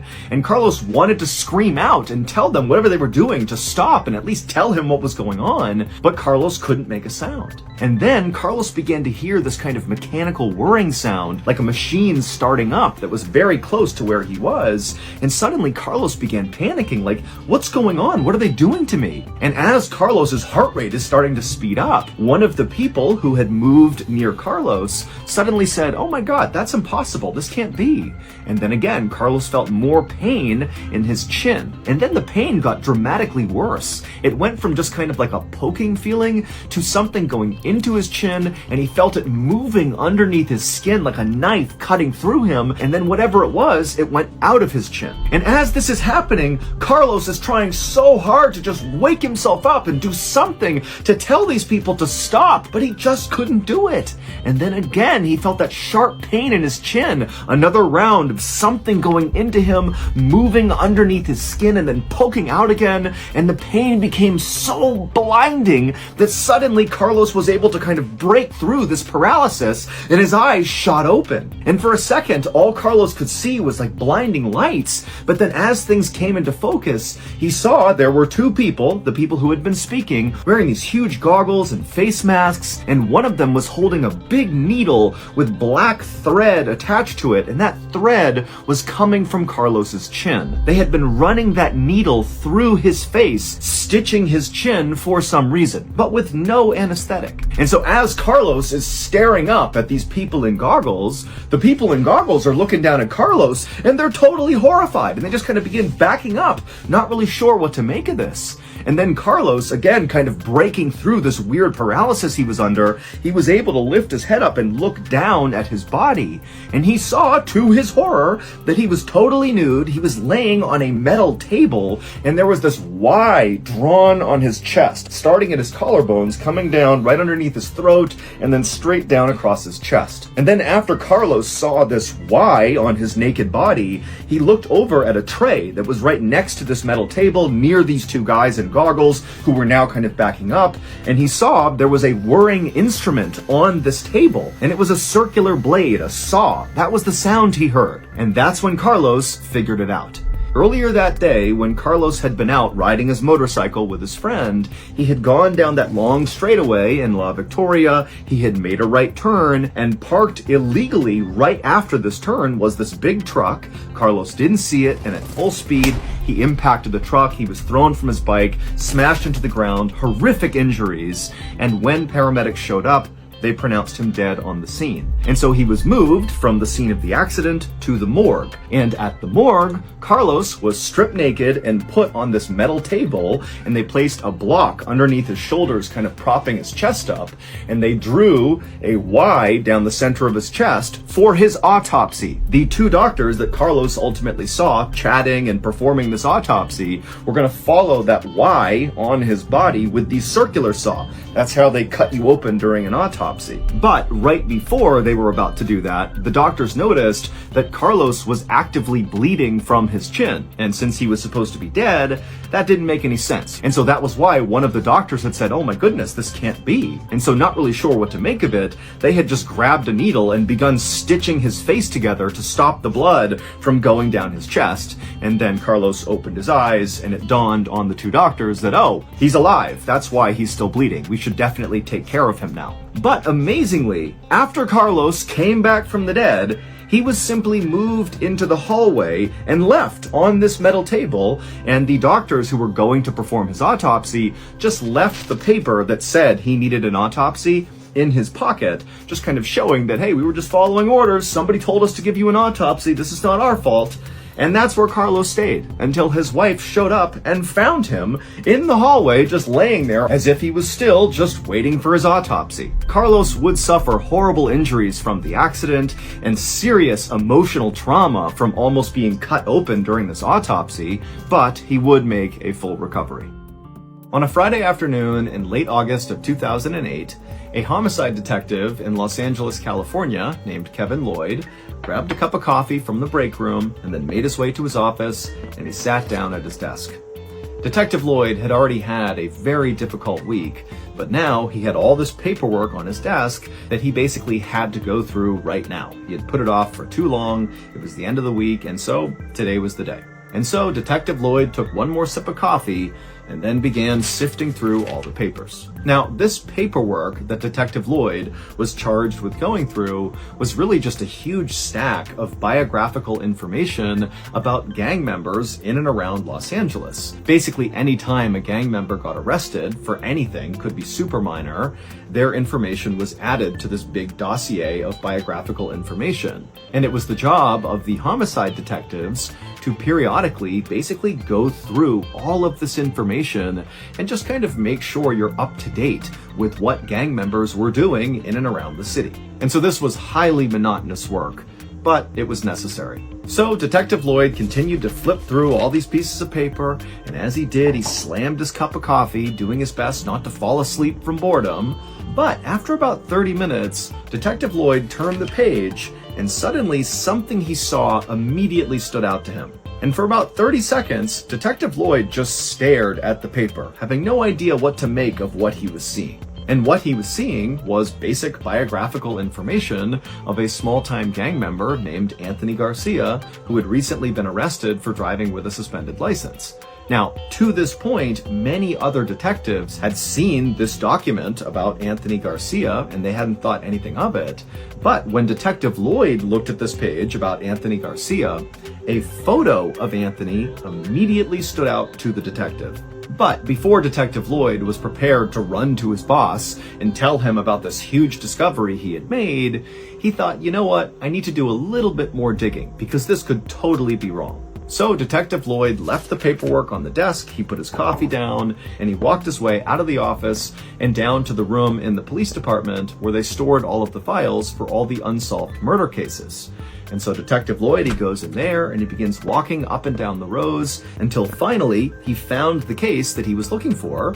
He grabbed it and he walked back to his desk, he sat down, and he began to read it. Now, this unsolved murder case, which was from 4 years ago in 2004, did not appear on the surface to have anything to do with Anthony Garcia.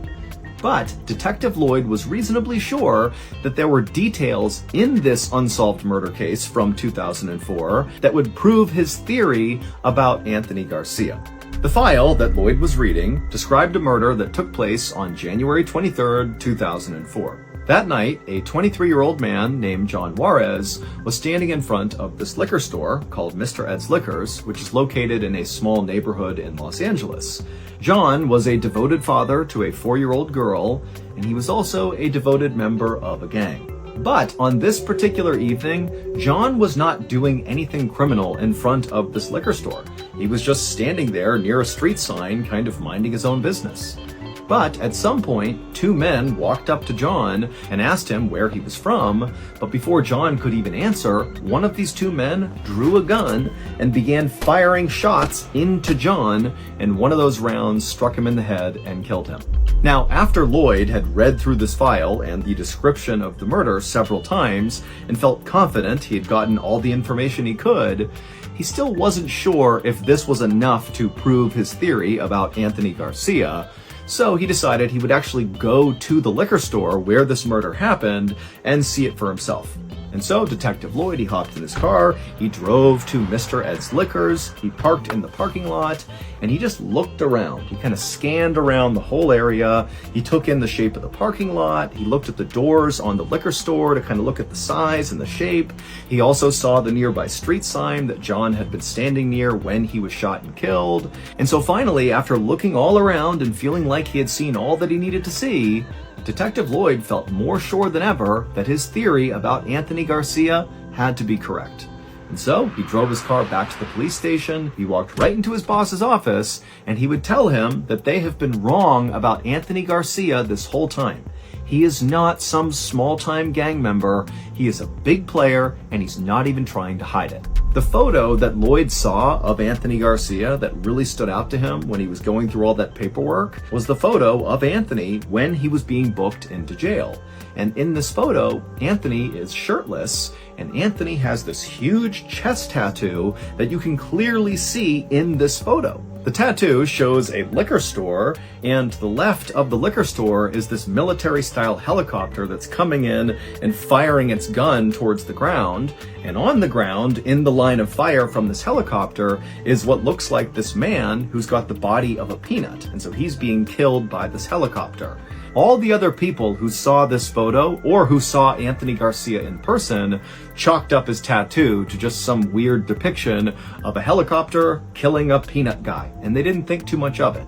But Detective Lloyd had actually been to the crime scene in 2004 when John Juarez had been murdered, and so he had seen the layout of the crime scene, and then he's looking at this photo of Anthony Garcia's chest tattoo, and he realizes it is the same depiction of the crime scene. Anthony Garcia, his nickname was Chopper, which is often a slang term for a helicopter, and John Juarez, who was murdered in 2004, he was a member of a gang called Pico Nuevo, and Anthony Garcia and the gang he was involved in, which was not Pico Nuevo, they used to make fun of people like John for being affiliated with that gang by calling them peanuts, meaning the helicopter in the tattoo represented Anthony Garcia, and the peanut guy was John Juarez. So this tattoo is literally like a confession that Anthony Garcia was the guy who shot and killed John Juarez. And there were other details in this tattoo as well that made it even more clear